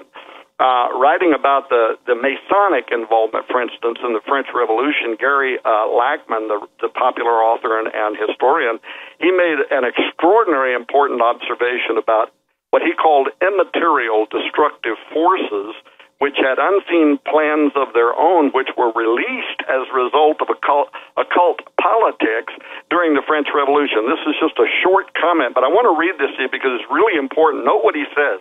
He says that Jacques Cazot, now you might recall Cazot was trained by the Jesuits. He became a commissioner general, and he was a popular speaker-writer during the French Revolution. So back to the quote. Cazot himself was aware of the dangerous energies unleashed by the revolution. Although Cazot didn't use the term, he would no doubt have agreed that whatever started it, the revolution soon took on a life of its own, coming under the power of an egregore, Greek for watcher, a kind of immaterial entity that is created by and presides over human activity from a collective. According to the anonymous author of the fascinating Meditations on the Tarot, there are no good egregores, only negative ones. True or not, egregores can nevertheless be engendered by the collective will and imagination of nations. As Jocelyn Godwin points out, an egregore is augmented by human belief, ritual, and especially human sacrifice. It is sufficiently nourished by such energies. The egregore can take on a life of its own and appear to be an independent personal divinity with a limited power on behalf of the devotees and an unlimited appetite for their future devotion. If, as some esotericists believe, human conflicts are the result of spiritual forces for spiritual ends, and these forces are not all good, then collective catastrophes, like the French Revolution, can take on a different kind of significance, end quote. So I found that again this morning, and I had found that back 20 years ago in studying, why did the American Revolution result in such benefits to the human population here, while at the same time the French Revolution wound up with tens of thousands of people with their head chopped off and a goddess brought in and put on the altar in the Church of Notre Dame, and the God of Christianity was proclaimed as dead. And if people don't believe that there are forces within the deep state of the United States of America that have been and are today actively working to bring about a system that is going to become the new Hitler's final solution, the Antichrist final solution, that is going to ultimately decimate both the Jews and true conservative Christian populations, then they simply are not paying attention, they're not praying, and they are not tuned in to the spirit of this age. Because we do today have an ordo ab chaos, and it's this juggernaut that is called coronavirus. I believe that, gentlemen, with all my heart. What say you? Well, first of all, I would say this. Upon the preponderance of evidence, I believe that the whole situation with China, it is a three-stage bioweapon. In 2015, and even more current time than that, fast forward to, just maybe less than a year ago, the Chinese have what were known as their white papers. Tom, based on the incubation period, it was stated in Chinese literature that they would have a three-prong attack. I'm in contact with different people, as you are, and scientists who are basically really, how should I say this, formerly, not contemporarily, in the bioweapons program. Now, I haven't veered from that, you guys, since day one. I categorically reject China's numbers of how many people are dead. Based on the satellite photos of the crematoriums, I actually know the country, I won't say it, how many furnaces China ordered crematoriums. There is a biological signature to massive human bodies being burned, B-U-R-N-E-D, and it's called crematin, C-R-E-A-M-I-T-I-N, close enough. And the thing that's important in everybody keeping track of, since when did the Chinese ever tell the truth? Unfortunately, I believe the president, number one, was naive. Number two, did not receive accurate intel. Number three, dismissed it because I think he's blinded by, and look, I voted for Trump, so I just want to go on record. But I also want everybody to understand that the numbers of cell phone users decreased by 21 to 23 million. The numbers are still coming in. And in China, it's a requirement of the surveillance state that their people have cell phones, especially the ones that are a little bit higher up in income, because they are tracked every minute of the day, actually every phone call of the day, every place they go, everything they say, everything they visit in every way. So that presents a problem, because if you take the standard incubation rates, if you take the standard population density, by the way, Wuhan really does have a biolaboratory. But the Chinese war policy would be to launch a threefold, almost like a pitchfork, interesting, or a trident upon the United States and Western Europe, that the first, if you will, the outer fork of the pitchfork would be a long period incubation weapon. Now, obviously, coronavirus and the mutations of it, when everybody thought we were dealing with one virus, they said there were 24. And now they're finding out there could be mutagenic variations into the hundreds. Then I said it would be followed by a secondary virus. Each time the viruses, let's say they start out with this form of an incubation period, and then they would shorten it until finally you've got an accelerated incubation period with people dying. I categorically challenge anybody that with a standard protocol of basic math to say this wasn't an orchestrated attack to soften us up. And I believe that, quite candidly, the evidence is more in favor of a bioweapons attack than it is in the New York Times, Tom, blaming Christians for coronavirus. And I made the statement, I've been told that the Chinese were the ones that bought the debt of the New York Times, I think, and the Washington Post, and some other interesting networks on TV. Gee, who might that be? Most people don't understand that blackmail is real. So I'm just saying this. I don't care, and please, this is named at you anyway, Tom, but I don't care how many people accept the Chinese lying numbers. Italy's numbers, the fastest doubling, if you will, or replicating of death in individuals, was based on, the Wuhan virus. It would be interesting for everybody to know that Milan in Italy is the Chinese hotspot for all the wealthier Chinese to migrate to during the fashion week, all the billionaires, millionaires, etc. So the fact is that what I found interesting is that Chinese have changed their story 6 times. And so I don't believe anything they say. I believe the United States is incredibly naive. I believe with the control of mainstream murderers and mainstream media, M&M. The problem is that they absolutely have control of the narrative, and Christians, Tom, would do well to study the Word of God, to ask the Lord himself for wisdom and knowledge and also discernment. The old idea is that in any war, we have a war for truth. God has been segregated out of society, actually denigrated out. Jesus is the most forbidden name, not in just the world of the occult, but in the pulpits of America, because they want to be inclusive. Well, the only place I know that's totally inclusive is hell, the place that's incredibly difficult and has the, let's say this, most stringent requirements for entrance are heaven. And somebody once said, isn't it interesting? There's a highway to hell, but only a stairway to heaven. Go ahead, sir. Yeah, absolutely right. And, so while the New York Times is blaming Christians, not all Christians, not the liberal ones, of course, not the progressive ones, not those who are also going to line up as part of the false prophets religious order to persecute true believers on the earth in the future. Not those, but the conservative Christians, the people like us, preachers of truth, prophets of truth. But while they're doing that, it's interesting that even a lot of liberals are turning around and they're not blaming Christians. They're blaming Obama. They're blaming Biden. They're blaming Pelosi. They're blaming Ocasio-Cortez. And by the way, you guys know that you can't spell chaos without AOC.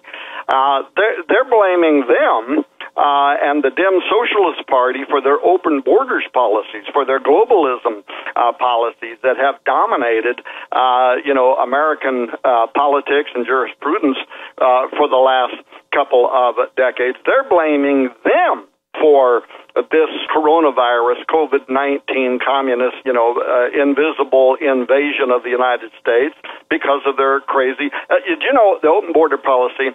Last month alone, more than 150,000 illegal immigrants were held at the border that were coming into the United States from countries where coronavirus is completely out of hand. So the open border policies. But in any case, think about this. Don't forget, I would encourage people to think back only 11 years ago now during the Obama era, when in January 2009 there was this course call for a new world order that was being ramped up by former Secretary of State Henry Kissinger. There he was on the floor of the New York Stock Exchange.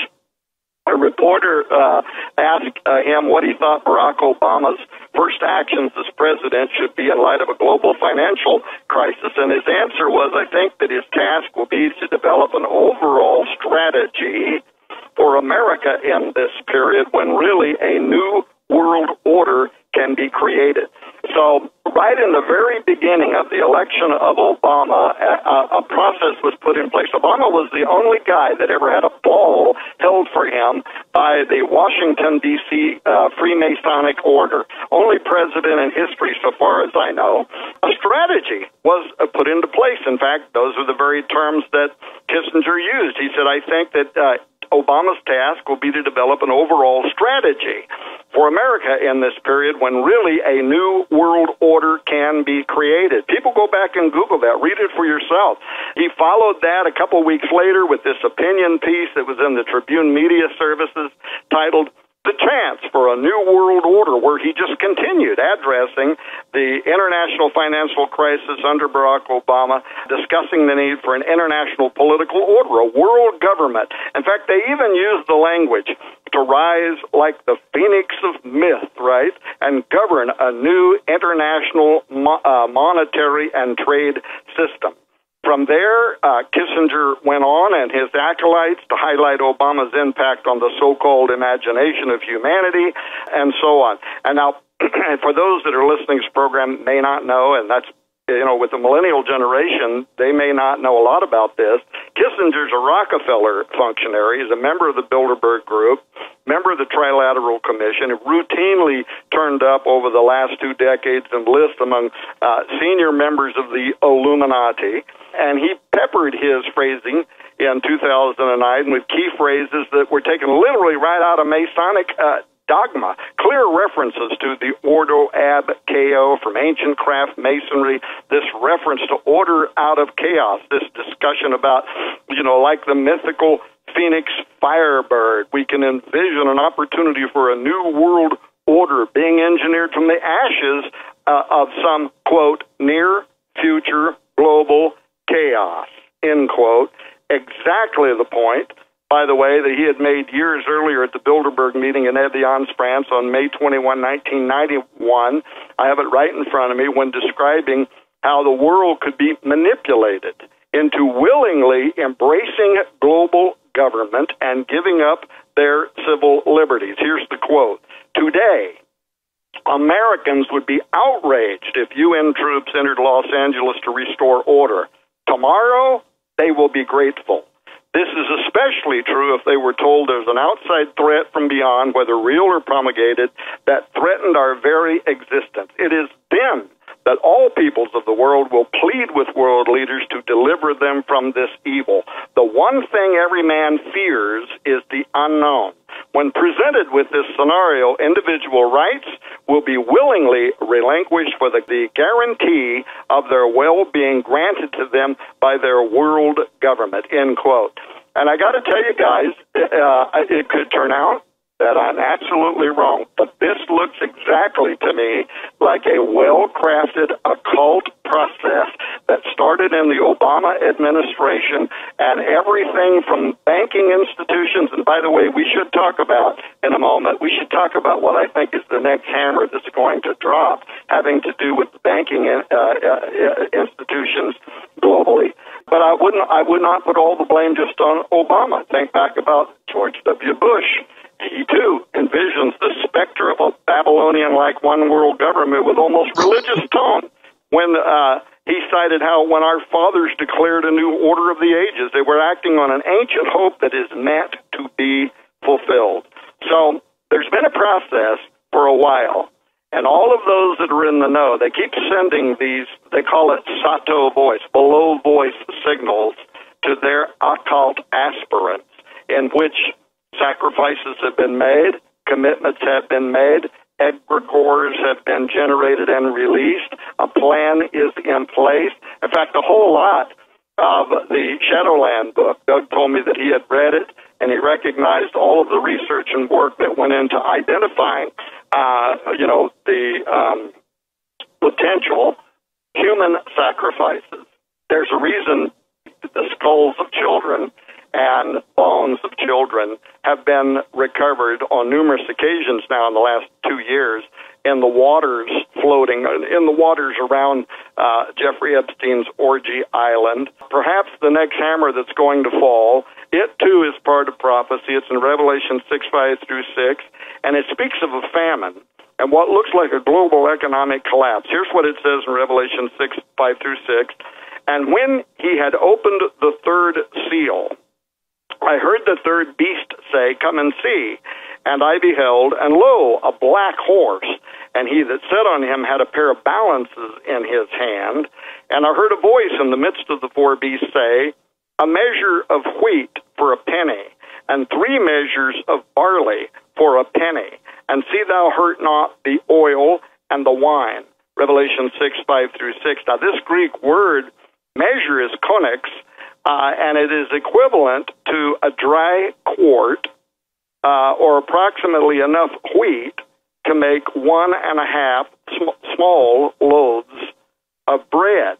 The cost of it is equal to a day's wages. So we're talking about something that actually is equal to the Great Depression here in the United States, far more than a recession, where you would work all day long to only have a loaf of bread to feed to your children. I think that could be the next hammer to fall, and I think it'll have a lot to do with the international banking system.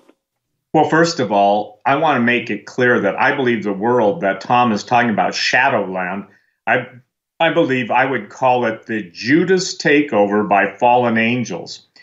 People can't get it through their mind that angels don't look like the cherubs that people put on their mantelpiece during the holidays.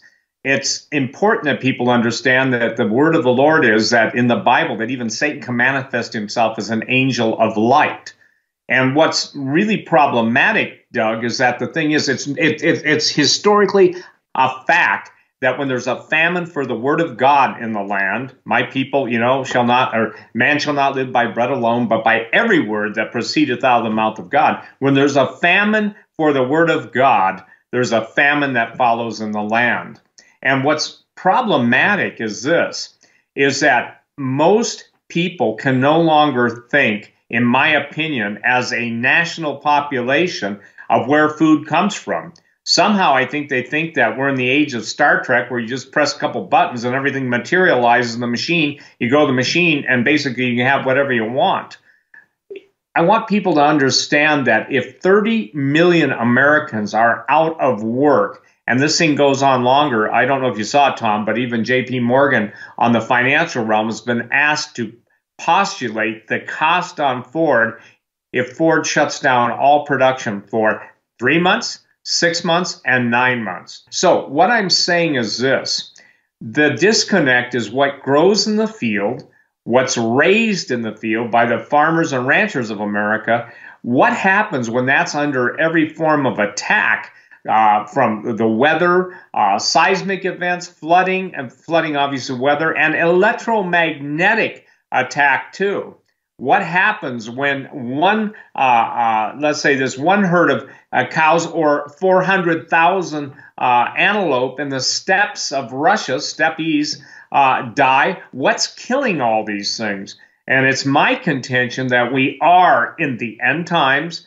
And Tom, again, I think we need to get into why the blood and sexual sacrifices of all these children, and especially in the second hour. Please tell people, because again, Ghislaine Maxwell, I guess you would call it Epstein's pimpess, Pimpess, that's my new word, for securing young women for Epstein and his party boys and party girls. I want you, if you would, to explain the importance of blood sacrifice, blood ritual, and then go into, because we didn't get it covered the last 2 hours, we've got it covered this. I don't think people recognize that if you want, and if you'll put it in this perspective, Ghislaine Maxwell, the daughter of the former entrepreneur billionaire that was murdered in, I think it was 1991, Robert Maxwell, whose ties to the intelligence community were well known. So if she's in hiding, and she knows this, if they could get to Jeffrey Epstein, they could get to her. Would you just take that whole dialogue from the sacrifice to the island to the necessity for having the ultimate Luciferian sacrifice, which will be the blood of any believers who believe in, if you will, the Bible, the Old Testament, or the New Testament? Yeah, let me do that, and I promise in the second hour that's all that I will talk about. Let me finish by making a statement about the financial collapse that I think is coming. Why? Because it's also connected to the occult elite. Make no mistake about this. There's a reason that Jeffrey Epstein was powerful and wealthy. There's a reason that Hillary Clinton and clan and crime family are powerful and financially benefited from all of these systems and networks. It's more than just they wound up being, servants of the people in Washington, D.C. They're part of the deep state. They're part of a background. They're part of Shadowland. They're all part of deal making. And at the top of that crest, there's only 6,000 families nationwide, according to university-level studies, 6,000 families who control the wealth of the world, and they are deeply connected at every level to the occultism that is behind the investigative work called Shadowland. So let me just make a really quick statement, and then I'll move on to talk about Epstein Island, Pizzagate, and all of it. Don't forget that a few years ago, the United States National Intelligence Council, the NIC, and the European Union's Institute for Security Studies, they joined forces. Why? To produce an assessment of long-term prospect for global governance frameworks. Their report, people can look this up online, read it for themselves. It's called Global Governance 2025 at a Critical Juncture. Get it, download the PDF, and read it. I highly recommend it.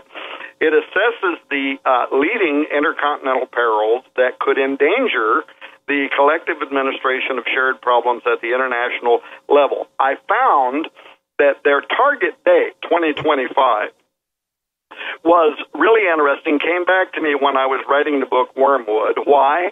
Because the Wormwood asteroid Apophis. People don't have to believe me. They're going to believe me around 2025 and moving forward from there, when it begins to become very apparent that NASA, the ESA, and others have been lying to the world about the possibility of Apophis striking the Earth Friday the 13th, April 2029. If you take the date that Apophis is supposed to strike the Earth and move backwards exactly 3.5 years. Now, why is that important? For those of you out there that don't understand biblical dispensationalism or prophecy, most evangelical believers and a lot of Catholics believe that there is a 7 years of great tribulation that is coming on the earth. In the middle of that great tribulation is when the trumpet judgments, like the Wormwood prophecy of Revelation 8, that's when they begin to unfold. So if you wanted to get to the beginning, when does the great tribulation period begin? And I'm not setting dates here, but if you wanted to get to the beginning of it, and if Apophis is Wormwood, you would back up 3.5 years to get to the beginning of the great tribulation period. Lo and behold, it's exactly when the National Intelligence Council and the European Union Institute for Security Studies saw a coming global catastrophic collapse of the global economic systems happening in 2025. So get that report, read it. I found their date to be very important. I think it is connected to what is coming with Wormwood. If you don't believe that, that's fine. Just be entertained by the information, however you want to assimilate that in your mind. But keep this in mind, from the beginning of their report, there is a subsection. You got to read it. It's called Scenario 1, Barely Keeping Afloat, in which they acknowledged then, this is a few years ago, how crisis, including financial institutions, have been served ad hoc, temporary frameworks that were devised to avert the most threatening aspects, such as the United States printing money, for instance, for which it has no gold reserves, like we are doing right now under the whole COVID-19 communist infection bailout. I agree with what Steve said a moment ago.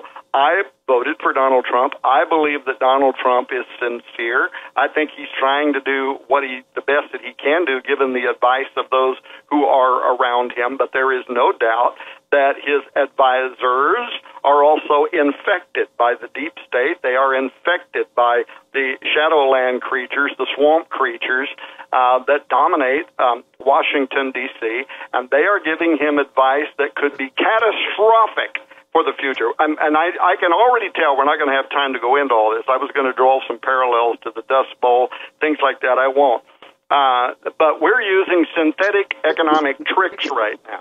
Look, I'm glad every person that's out of work, they're going to benefit temporarily from getting their $1,200 checks, their $2,500 checks if they're so many members of their family, the small businesses that are going to get assistance in terms of loans and grants to continue making payroll. In the short term, that's going to help a lot of people, and I can't say that I'm opposed to it. What I can say, it is being used to temporarily sustain what is ultimately an unsustainable financial system. And that was true before coronavirus came around. Conservative analysts around the world have been predicting that a devastating crash for the stock market is coming, all the while the financiers have been holding their breath, hoping that it, somehow might not happen in their lifetime. But history and experience, coupled with extraordinary facts available today, have convinced them something they're not telling you. And that is that the world's major economies are being artificially sustained, and it is only a matter of time before this house of cards crumbles.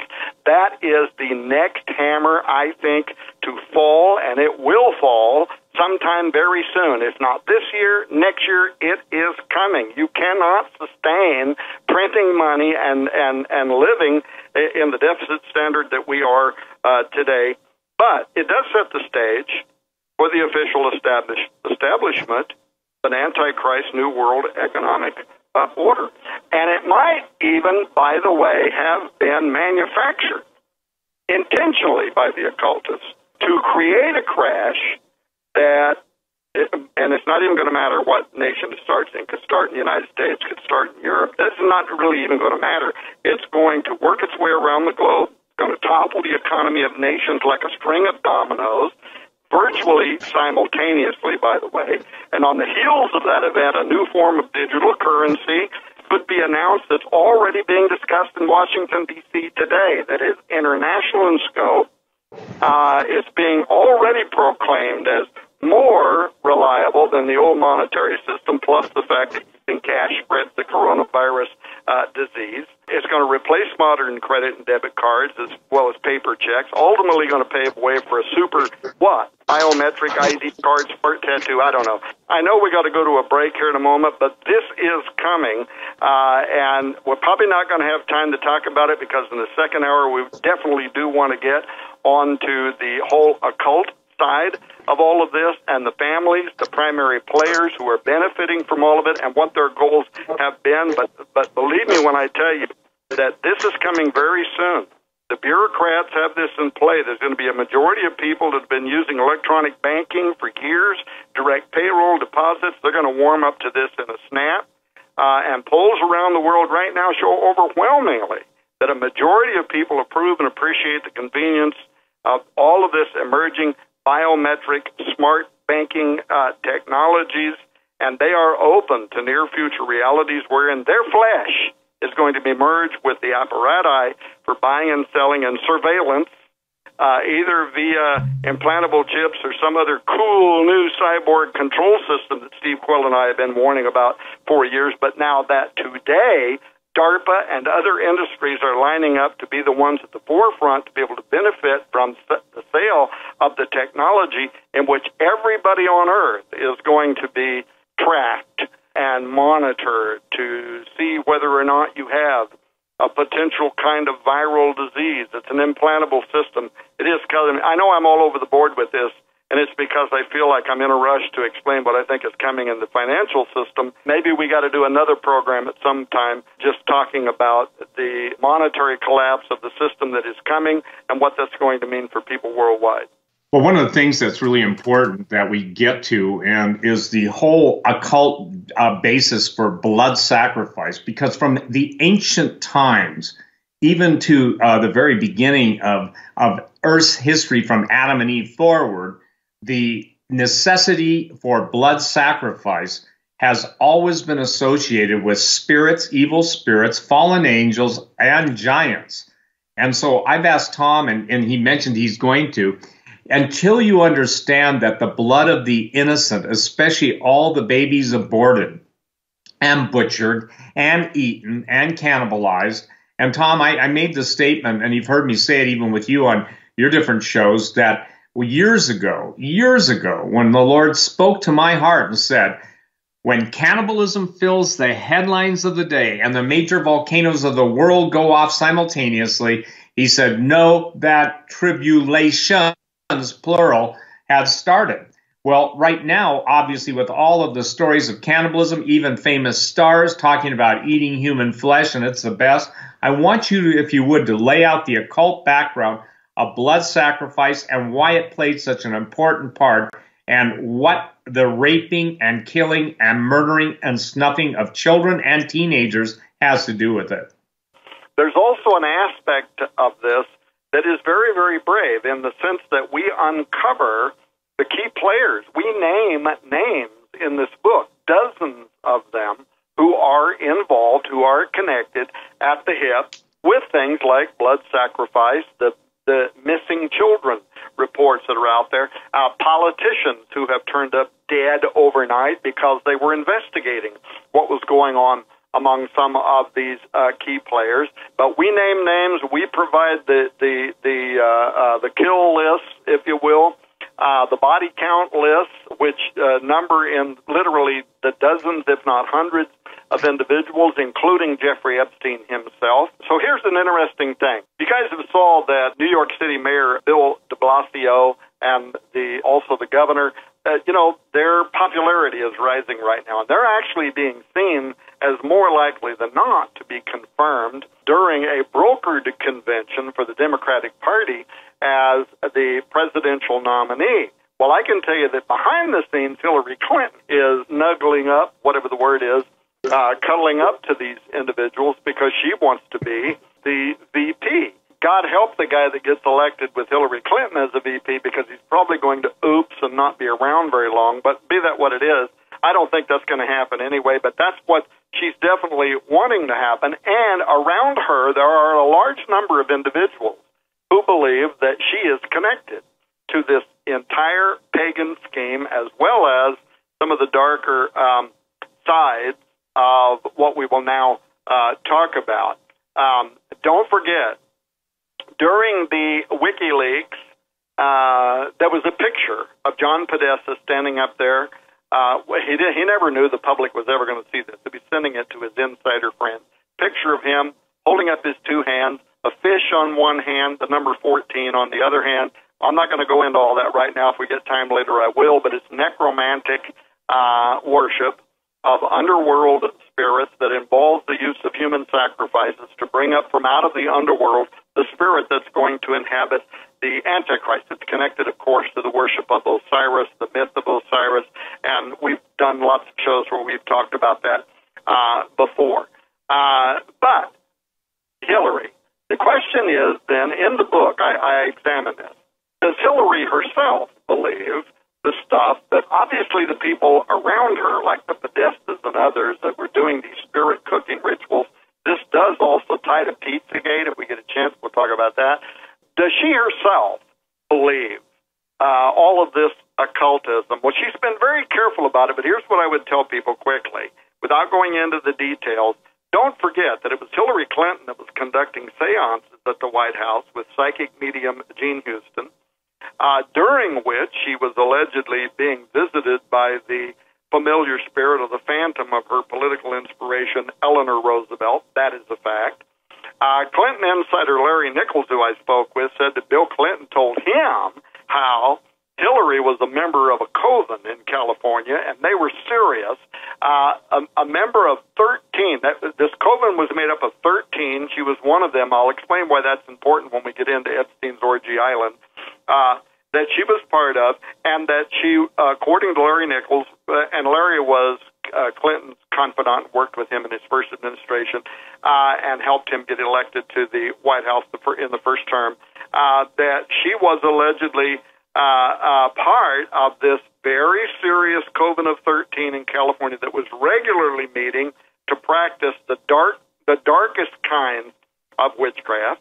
Don't forget that it was Bill and Hillary that introduced Wiccan chaplains to the U.S. military during their term.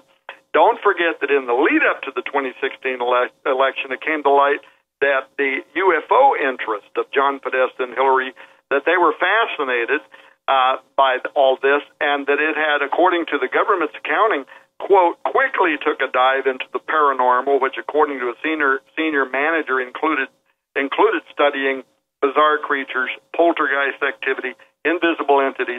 These are all things you'll find out about in the book Shadowland. And finally, don't forget regarding her, that news agencies at the time uncovered WikiLeaks emails tied to Hillary and her circle of friends, in which they were conducting actual satanic rituals and other occultic beliefs.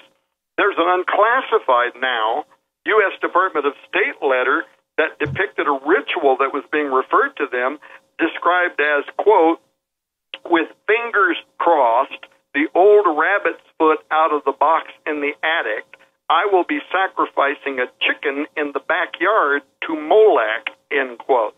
That's actually, according to the U.S. government's own paperwork, this is the kind of stuff that was being talked about and discussed among this circle. Now, why is Molech important? Any one of the guys, on this panel could explain this. Molech, of course, connected to the sacrifice of children widespread in the Old Testament, but also today. So let me jump very quickly to Epstein's Island. And here's an important part of this, because it does also connect in some parts of Epstein's Island to Freemasonic occultism that is connected to the many dozens of hours of programs that me, Steve, have done in the past regarding Washington, D.C., the layout of Washington, D.C., the belly of the beast, the Vatican, the utilities that are in place specifically for one purpose, and that is to bring about the resurrection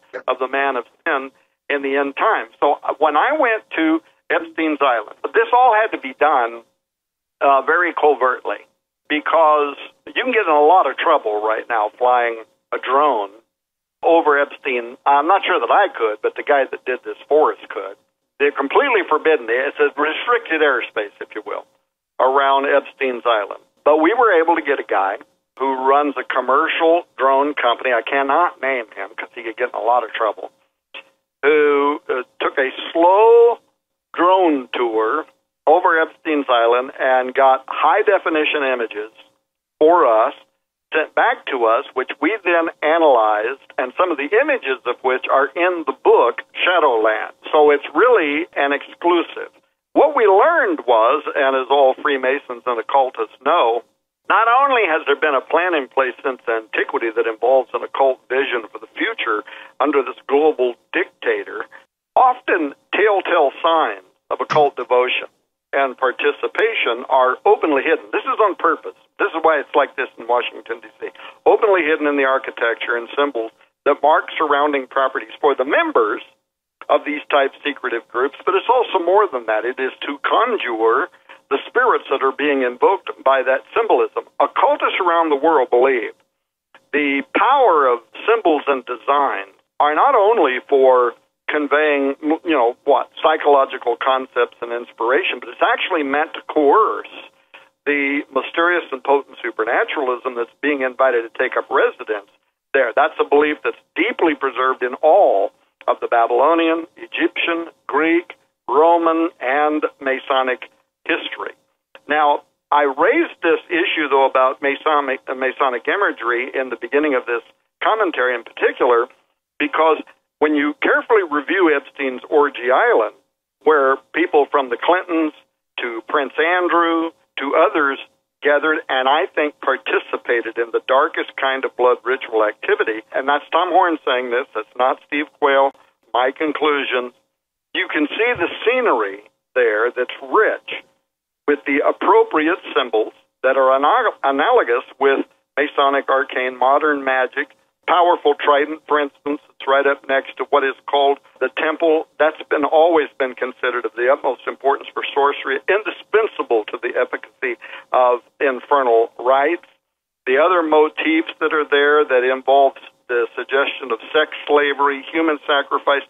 For example, when you read the book Shadowland, you'll find that on his Little St. James Lolita Island, Pedophile Island, Orgy Island, where this endless supply that Steve referred to of minors being transported by this team of child abductors under the master planner, Ghislaine Maxwell, and where they were brought and forced to partake in these debauched ceremonies at a minimum, some of whom I think also wound up in blood sacrifices by Epstein and his wealthy world-spanning pedophile friends. Right there, in the center, if you will, is this temple. It's very telling in its design. It's got a fake painted front door. It's got a medieval era-looking lock on the front that's designed to keep people barricaded inside so that they cannot escape. There's a serpent column in there that's connected in history to the Greek sacrificial tripod from ancient Delphi and Apollyon, of course, the angel god of destruction, and the spirit that the Bible says is going to inhabit the Antichrist. This rape sanctuary, as I call it in the book, was fashioned, it's almost identical, actually, to the Haman Yalbuga, which is a Mamlek-era building in Syria. The Haman is this classic example of architecture from the Mamluk era. I go into all this history in the book, but in Arabic, the word Mamluk literally means property. It's used to designate slaves. During the Mamluk era, children were captured by the ruling class. They became slaves. Some of the boys became prostitutes under these people. Some of them became trained soldiers who had to give up their life ahead of the other guys. The girls were groomed. They became the personal concubines of the masters. So when you think about Epstein Island, you have to ask this. You have to start out by asking this giant question: why in the world would he have designed his temple to look exactly like the Haman Yalbuga, with the knowing the fact that this is sending the signal that this is all about child sex slaves for the elite, and so on. Now, I could go into a lot of other stuff, and I won't. There's other symbolism there that Muslims would have considered to be idolatrous, pagan, and they wouldn't have gone along with it. So it's a mix, like in Freemasonry. It's a mix, where on the one hand you have the Muslim artifacts, but then you also have golden statues of gods on the island, Poseidon, the Roman Neptune. You have these cockatiels, or these Bohemian Grove owl-like birds that are up on the top of the temple. There's other mythical figures spread. By the way, we found so much stuff that I finally had to just give up describing some of this in the book, but all of it has a common theme. It's all connected to sex labor, human sacrifice, and pagan gods who preside over the realms of the underworld, earth, and heaven for those who would have dominance over children, not just other people, children specifically, as being dominated in antiquity by rich and powerful kings, magistrates, and so on, which Epstein must have evidently equated himself with, as did his buddies and pals who frequented the island. Now, again, I'm not going to go into all this, but if you read the book, there's also unidentified goddesses. They seem to be kind of amalgamations of different types of goddesses all put together, but specifically they are at the beginning and the ending of different pathways, different walkways on the island, have these goddesses at the front, goddesses at the back. That, too, is taken out of antiquity. It's specifically identified with different goddesses who were the gatekeepers. Steve Quayle and I have done a lot of programs on that, but the gatekeepers, like Hecate, who guarded the entrances and the exit ways of different pathways. Now, when we examined carefully with our high-resolution images the goddesses on Epstein's island, it appeared to be maybe the Hindu goddess Kali, the goddess of sexuality and violence, among other things, or Lakshmi, the Hindu goddess of wealth, possibly a variant of Shiva, the god of destruction, connected to the CERN Stargate. Another contender was Inanna, the goddess of sex, rights, and torture porn, as we would call it today, who wore a headdress similar to the one that's on Epstein's island. And then ultimately, of course, Hecate, the goddess of witchcraft. Hecate in particular is an interesting choice because, as I note in the book, that she was the one most predominantly known in history to guard the gateways and prominent walkways. And these are all symbolic. Don't forget, you can go back, get these archived shows where Steve and I do a lot of examination, both in antiquity of the idea of gateways that can be opened, but also in biblical prophecy of the gateways that can be opened. And lo and behold, both the Bible and history actually describe the entities that are behind those gates. Book of Revelation, chapter 9. This star falls from heaven, and to him was given the key to the bottomless pit. He opens the bottomless pit, and it says, and inside that pit they have a king over them, who is known as Abaddon, who is known in his Greek tongue, Apollyon, Apollo, the very spirit of antiquity that is going to rise up and possess the Antichrist in the end time. But these gatekeepers that guard these openings and entranceways seem to be very redundant on Epstein's Orgy Island.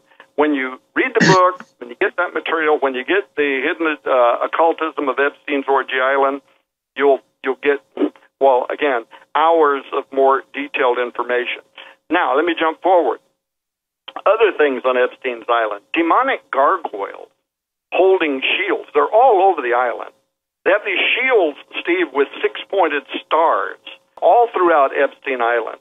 Gargoyles, of course, were often representation of evil forces in antiquity and in occultism that inflame forbidden passion, like sin and temptation and rape of children and death of children. But they're also holding a six-pointed star that's been used in occult ceremonial magic as a talisman for conjuring demons. But in the Bible, in Acts chapter 7, and again in the Old Testament, Amos 5:26-27, God condemns Israel. Why? For worshiping Molech, to whom children were offered, and his six-pointed star. That's in the Bible. It's in antiquity, to whom children were sacrificed. In addition to these, being all over the island, there are other occult signatures there, facilities, labyrinthian shapes, including keystone patterns on the temple that are identical again to the Haman Yalbuga. But these were considered of the highest importance in masonry and other occult practices for dominance over other people, to dominate other people or anybody. To me, when I looked at Epstein's Island, the pattern, if I was a private investigator, I would start out with a preponderance of innocence and would just want to know, is there something there that can convince me otherwise, that can change my mind, that can make me believe that there really was something going on here, an aha moment that says you can no longer hide from the truth, from the facts that are presented to you here. And for me, that was when I found the berm area on Epstein Island, this very large berm area. It's actually shaped like an Egyptian Shen or a Shinu, a hieroglyphic representation of divinity, once again, whether deities, pharaohs, or other influential persons who believe they have powers over others. It dates back into Mesopotamia. But I found this large berm area, 20-foot tall earthen walls, and today there's just a bunch of equipment parked in there. If you go back a year and a half ago, right when Epstein was arrested, a whole bunch of equipment suddenly shows up. And the equipment is in there, and they're bulldozing out the inside of this berm area. They're covering up whatever was there. They're removing it. Why are they doing that? Well, to find out why they were doing that, I had to go back before that, and I was able to locate high-resolution images from 2013 from Google Earth. It told a different story, and it was the aha moment. That entire berm area, only one entrance into it, shaped like a Shinu from Egyptian hieroglyphics. The roadway comes in. It's a guarded area. Once you come in, it goes both left and right, and it goes around the perimeter of the inside of the walls. As you go around the perimeter, there are 4 entrances, north, south, east, and west, that walk inside to an inner circle. Inside the inner circle is a square. And ladies and gentlemen listening to this program, that is one of the most ancient and redundant images that has been discovered around the world and predating the life of Jesus Christ in a body of flesh on earth by thousands of years. And it was only used for one thing. That was the sacrifice of humans, and most usually the sacrifice of children. You can see that image, again, like in Mayan and Aztec culture, where even their temples were built as a glorified version of that layout, where you have the temples, the big walkways with the step pyramids that reflect how the dragon, Quetzalcoatl, Kukulkan, moved down from out of the earth and move over those steps as the sunlight moves over those temples. The great dragon, whom the Bible calls the devil, there's 4 walkways that move up to the top where there was originally an inner circle inside of a square, and it is there where human sacrifices were made. If you look at the Vatican today, you go out into St. Peter's Square, take a picture of it, go to Google and look at it. 4 walkways that approach an inner circle, inside of which is the square base. In the Vatican's instance, the obelisk of Osiris that was removed from Heliopolis, or what the Bible calls the city of On, which was dedicated to the god Ra, but was used for necromantically raising up the spirit of Osiris from out of the underworld to become incarnate within their pharaoh. Go to Washington, D.C., out in the mall. What do you see? 4 walkways to an inner circle, inside of which sits the square base of the Washington obelisk, which the Freemasons built to honor George Washington, they say, but which the pattern of which is taken from antiquity, an obelisk facing the dome, which is the ever-pregnant belly of Isis. Again, if you've never heard of this before, send me an email.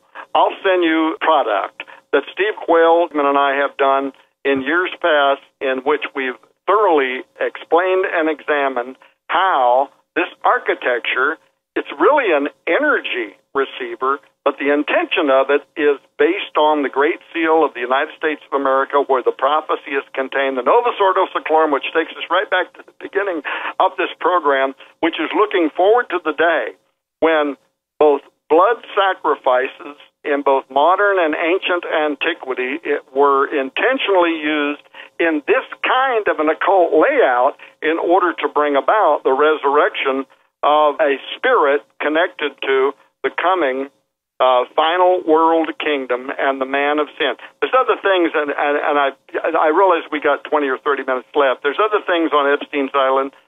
Look, just get the package. You have to know how the labyrinthian sculptures that are on that island are dedicated in antiquity to human sacrifices. The Masonic man that is in the middle of Epstein's Island, dedicated to human sacrifices. The giant sundial with its 13 seats for Hillary, I suppose, and her friends from California that were part of that coven of 13, where they could sit there while these rituals were being carried out, conduct their very dark, arcane experiments. The sundial, the open hours of the sundial have rune stones and sacrificial stones like the Vikings would have used that were also connected in antiquity with human sacrifice. There is so much there that by the time you get to the end of the book, Shadowland, well, first of all, you're probably going to be really highly disturbed because these are facts that cannot be denied.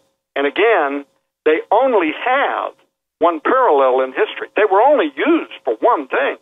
All of this architecture complements each other, only used in history for one thing, the sacrifice, and usually the sacrifice of children, for a deeper occult purpose, so that through the use of blood sacrifice, you were able to conjure the spirits of the underworld to fulfill whatever your dark aspirations were.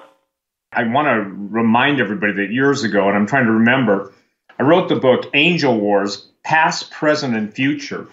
And Tom has quoted, and I've quoted, the Septuagint talking about the return of the giants. This is why it's relevant. I give command and I bring them. Giants are coming to fulfill my wrath, rejoicing at the same time and insulting.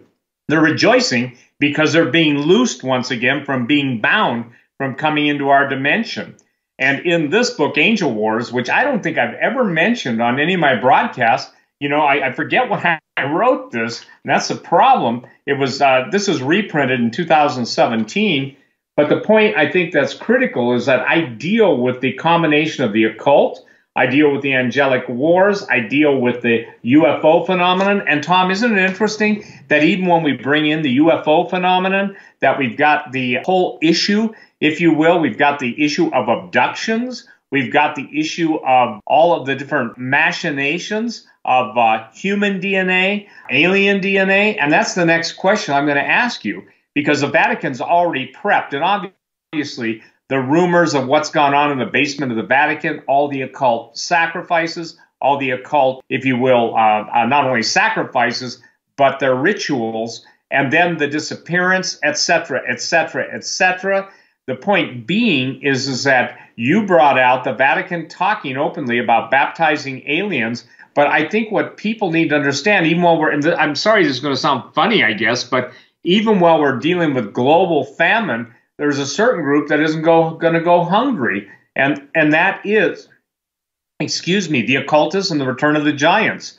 One of the most important books I ever wrote, and I don't know why I've overlooked it, unless it's just the time for it now. And this is probably one of the most overviews, and I deal with the Masons, and I deal with all the different occultists, and during the 1800s and 1880s, all the conjuring of evil spirits. So we are, in my opinion, we are Mystery Babylon. We are the nation that has become a habitation of devils and every unclean spirit.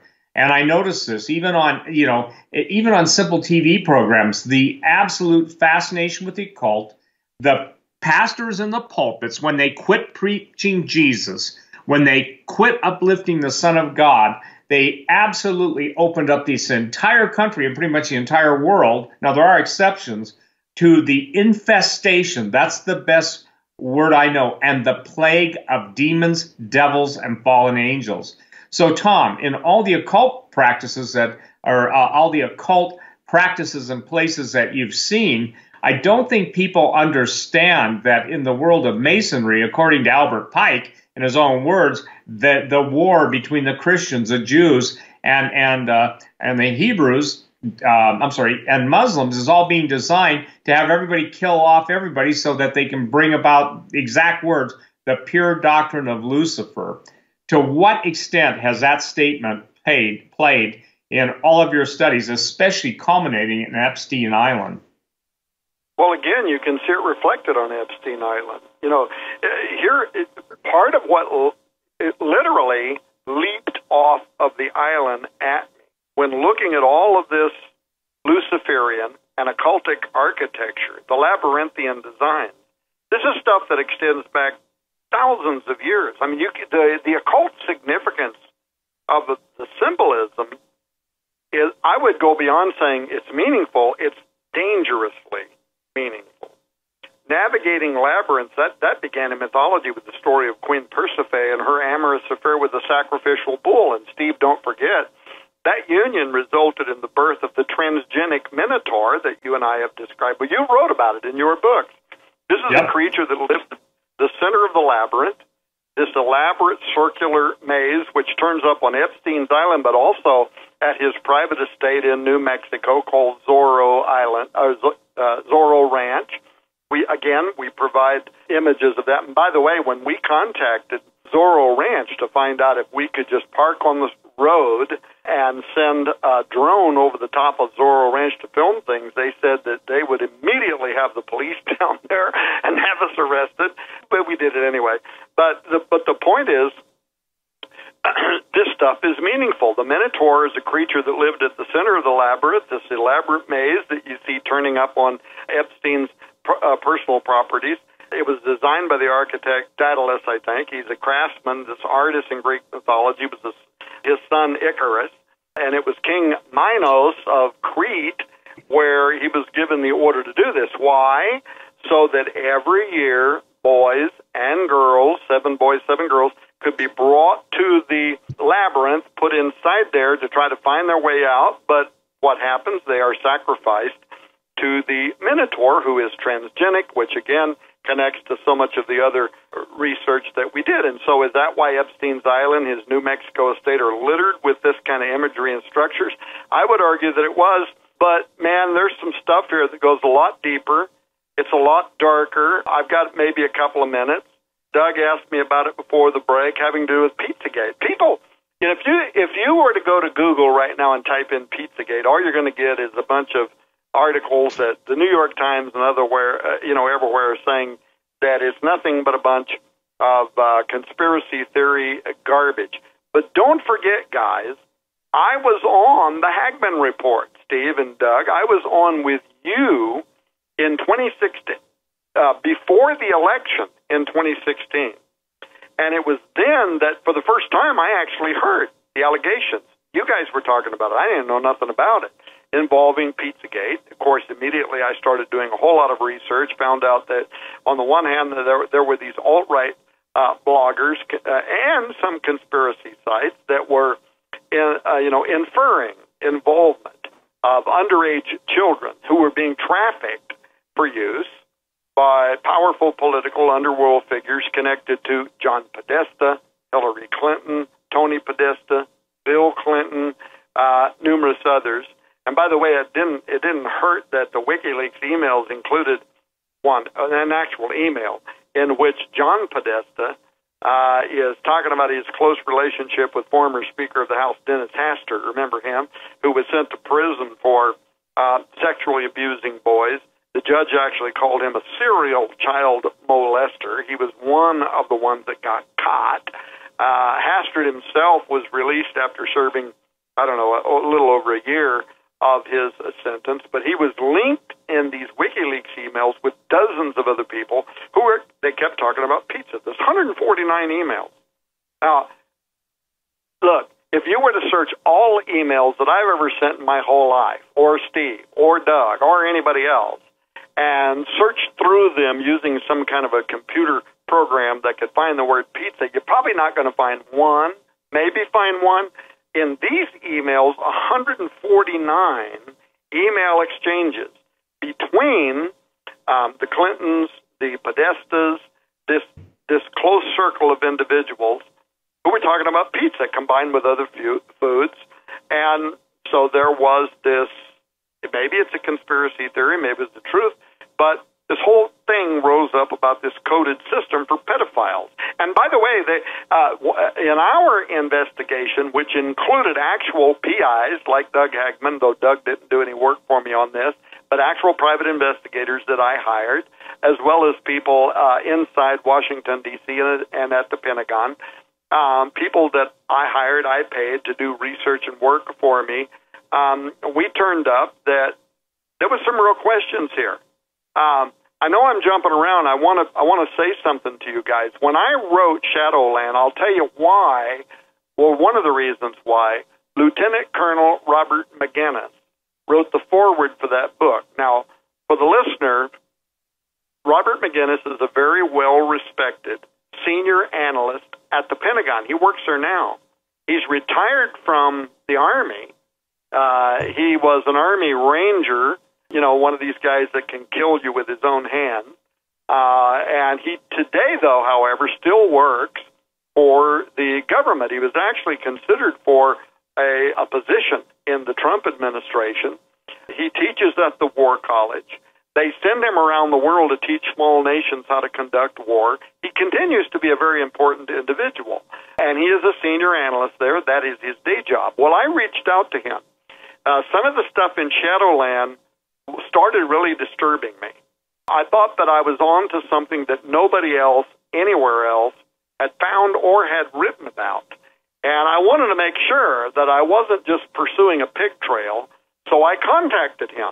And I said, can you tell me if anybody in the Pentagon can evaluate this information? It does involve the Clinton crime family and other notables who are mentioned in the book. Can you tell me, can they look at this? And I'm talking about somebody who works in the Pentagon every day in their intelligence, among their intelligence assets. Can they look at this and tell me, am I exaggerating this stuff? Am I going too far with it? Am I accurate? Am I undervaluing?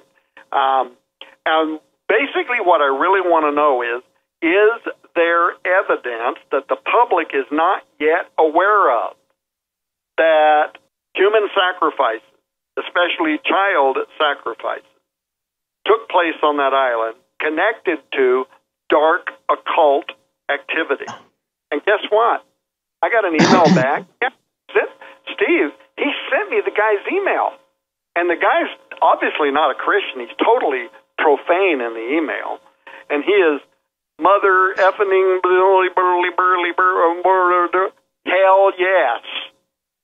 They have an entire file, and it has not been released. I can tell you that I got that email, but I can't tell you any of the content because he wouldn't even give it to me. He didn't give me the file.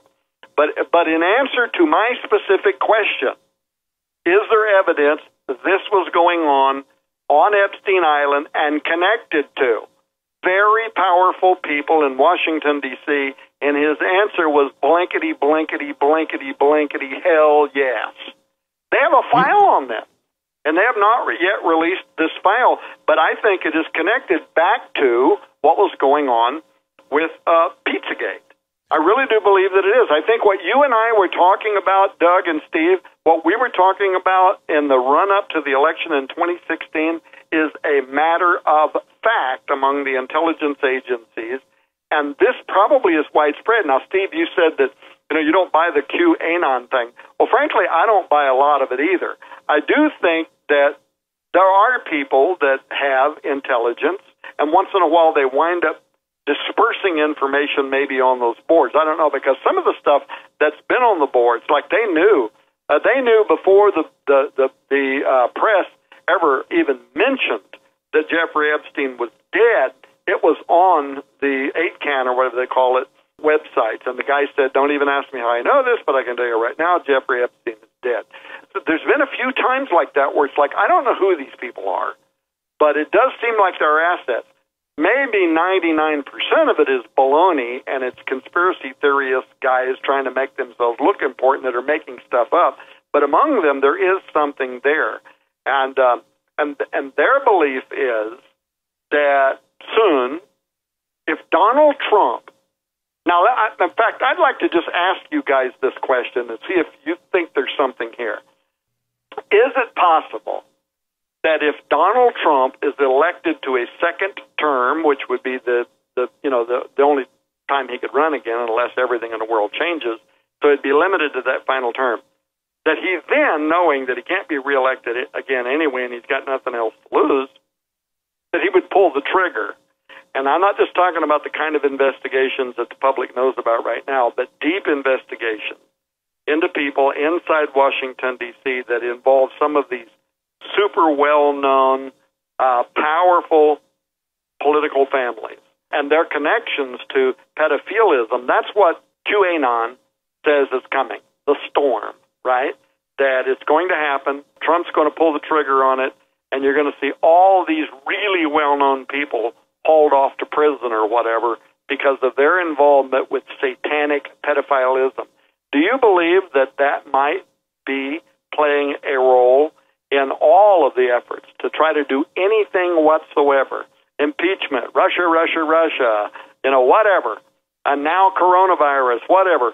Any effort to stop Donald Trump from being reelected, do you think there's anything to that? I'll answer that, Tom. I believe there's every bit of evidence to that because, again, Trump did one thing. Whether you like him or don't like him, the bottom line is God used him to discern between the deep state and the ugliness because America is pretty much a self-righteous nation, no longer a God-righteous nation outside of individual, people's conversion to the Lord. I personally do not believe QAnon. My sources tell me that it's a total, if you will, counterintelligence undertaken by a certain intelligence agency, and you can probably think of the couple of the biggest ones, that 50% of all their posts are written by AI, and there are three individuals, the ISPs or the internet, they all track back to the intelligence community. I want to make it clear. It's always mañana with it. It's going to happen. It's going to happen. We had the FISA court abuse. Hands down, nothing happened. We had all the Clinton stuff. Nothing happened. We have espionage. We have murder. Nothing happens. And I believe it is because of President Trump's not kowtowing to the deep state. Now, there are people that claim he is the deep state, but here's what I'm trying to say. I do not believe in QAnonymous. By the way, QAnonymous, one of my listeners said, do you remember Q in the Star Trek series? Do you remember? Yeah, Q. And then I said, now remember this too. Q was a direct, if you will, association with MI6, British Secret Service or intelligence. And he designed all the neat gadgets. Well, here's the thing. I believe, and I'm answering your question specifically, and if I can be any clearer, I don't know how, that it was a counterintelligence case to give the people that might have protested more, that might have stood up, to give them a hope in the future that something's going to change. I don't believe anything can change in the future for this country except, true godly repentance on a national basis. I don't believe that's going to happen. So I'm on record as stating that Q is a total COINTELPRO or counterintelligence designed to give the people that are concerned, you call them whatever they were before, the moral majority or the people that, formed the Tea Party, it's always something that's going to be revealed. Something's going to be revealed. We're 42 months into that. Interesting number, Tom. Interesting number. That is a biblical number. And no one's gone to jail except all the Trump's cronies. Let me add this before we run out of time. I actually end the book talking about much of what you're talking about right now, asking the question, so what does this all mean and where is America going? And I basically conclude the same thing. We have no hope unless our hope is in Christ. But the 2016 Inspector General's IG report did include notes, written down actually by the former Assistant Director of the FBI's Counterintelligence Division, Randy Coleman. involving, quote, crimes against children, end quote, and that these appear connected to Hillary Clinton and her foundation and dishonored former Congressman Anthony Weiner. That's sitting there right now. It's sitting there right now.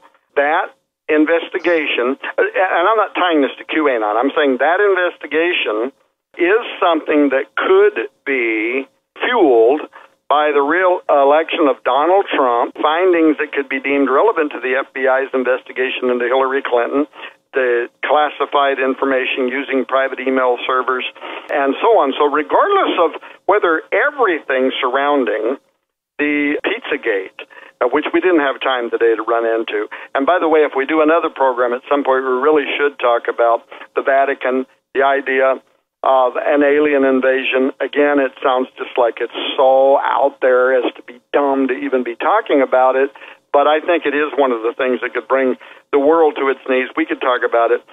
So whether all of Pizzagate was overblown, didn't have any real substance, and whatever, there have been a series of police raids since that I've been aware of, in some cases even before they happen. I've got a really good friend, Yakub Bouillans. He's working with the Trump administration and his son and daughter.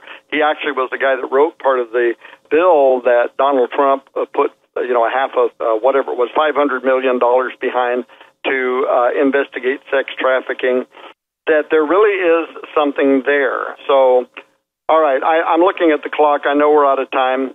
All I want to do is tell people, please. Tom, if I just may interject one thing, I don't mean to derail your thought. Just to add my 2 cents in on this, I want to make it very, very clear. You folks have mentioned the Pentagon. There's this convoluted, absurd thing going on out there where there exists this Pentagon pedophile task force, okay? And I'm specifically naming that Pentagon pedophile task force. That is the most ridiculous, absurd, wrong. It does not exist. It is being pushed by a number of individuals. Steve and Tom, you both probably know, and I'm not going to name any names, but it is wrong. It does not exist, and do not, folks, and I'm going to tell you right now, do not fall for that mindset. And neither Tom nor Steve were talking about that. Okay, so I want to make it very clear. Doug, let me add to that. I had actually had information that there were, I forget the number now, but it was a lot. It was like 200,000 instances in which the Pentagon computers were being used to view child porn and other things. And they started an investigation. The investigation was stopped immediately. I got a hold of Colonel McGinnis. I said, can you tell me anything about this? Basically, he said, you have just now entered into a black tunnel. No information whatsoever allowed, no information forthcoming. Nobody is going to look into this, and I can't tell you why, but it is not going to happen. So, Doug, to support what you're saying right now, there could be some people out there that are writing stuff. They're trying to make a name for themselves. But no, does it exist? Yeah, the evidence is there. There are records that there is widespread pedophilic activity that is occurring even among the intelligence agencies, but nobody nowhere is going to touch that with a 10-foot pole, and that's an edict that is coming down from the highest levels of government. So where does it start? I can't tell you. I don't know. But I can tell you, she operated this phone-in escort agency in Washington, D.C., and she insisted that her operation was legal, but she was convicted in 2008 of racketeering and money laundering. Well, guess what happened? Like Jeffrey Epstein, she's found hanging in a storage shed outside of her mother's mobile home in Tarpon Springs, Florida. That ended the investigation. Anytime anybody, the former GOP Senator from Arkansas and Oklahoma, a couple years ago, investigating child trafficking involving high-profile individuals, including sitting judges, by the way. Last year, they're both murdered. There were Linda Collins Smith from Arkansas. She was getting ready to go public with her findings. She was found shot to death in her home. 2 days later, former Oklahoma State Senator Jonathan Nichols was also investigating pedophiles and sex traffickers in the United States. He's found dead in Norman, Oklahoma, in his residence. So In the book Shadowland, we provide the body count list. You're going to be astonished by it. Doug and Steve, man, I don't know. We never get to the end of what we could talk about. You guys always inspire me. I always come on these programs thinking I know what I'm going to talk about, and then I never do, because you guys are on the cutting edge, and I just feel like remember that old cartoon from many, many, many years ago with the great big dogs going down the road and the little dog is running around behind him? I feel like I'm the little dog, right? I'm nipping at your feet trying to figure out what's happening so I can be part of it. I want to share something. I don't know if many of you knew this, but Hal Turner released last night a story that the United States did take out some drug deals and did actually launch missiles on Venezuela and some other places in Mexico. I don't know if you know this, ladies and gentlemen, but President Putin got pretty upset because there were 2 Russian bombers there. But one of the things I learned from one of my sources, who has been impeccable, is Cascadia. I asked him, I said, okay, with the hypersonic missiles and the Russian submarines lying pretty much dormant on the bottom, how long will the hypersonic missiles take to hit the West Coast? He said, well, I want to tell you something. He said, probably less than a minute, okay, because they're in the 50-mile and 100-mile, but he said the submarines are on all 3 coasts. So Cascadia is really critical because, Doug, there's already bulging, and you know the subterfuge that's going on to keep the real state of the earthquakes happening quiet and the danger of the 12 of the worst volcanoes in the United States. My source said this. He said, Steve, imagine this. Multiplied as a force multiplier, the attack with hypersonic missiles on Cascadia. He called me and basically said, I believe I have the revelation of what Henry Groover saw in his vision. And if you remember that, ladies and gentlemen, none of the communications, we couldn't even defend against it. Well, I got to share this with you, Doug. Last night we came very, very close. And obviously God holds all the timing. People say, well, I don't believe it unless it's in the mainstream madness. Then seriously, you're listening to the wrong guy. You're watching the wrong presentation.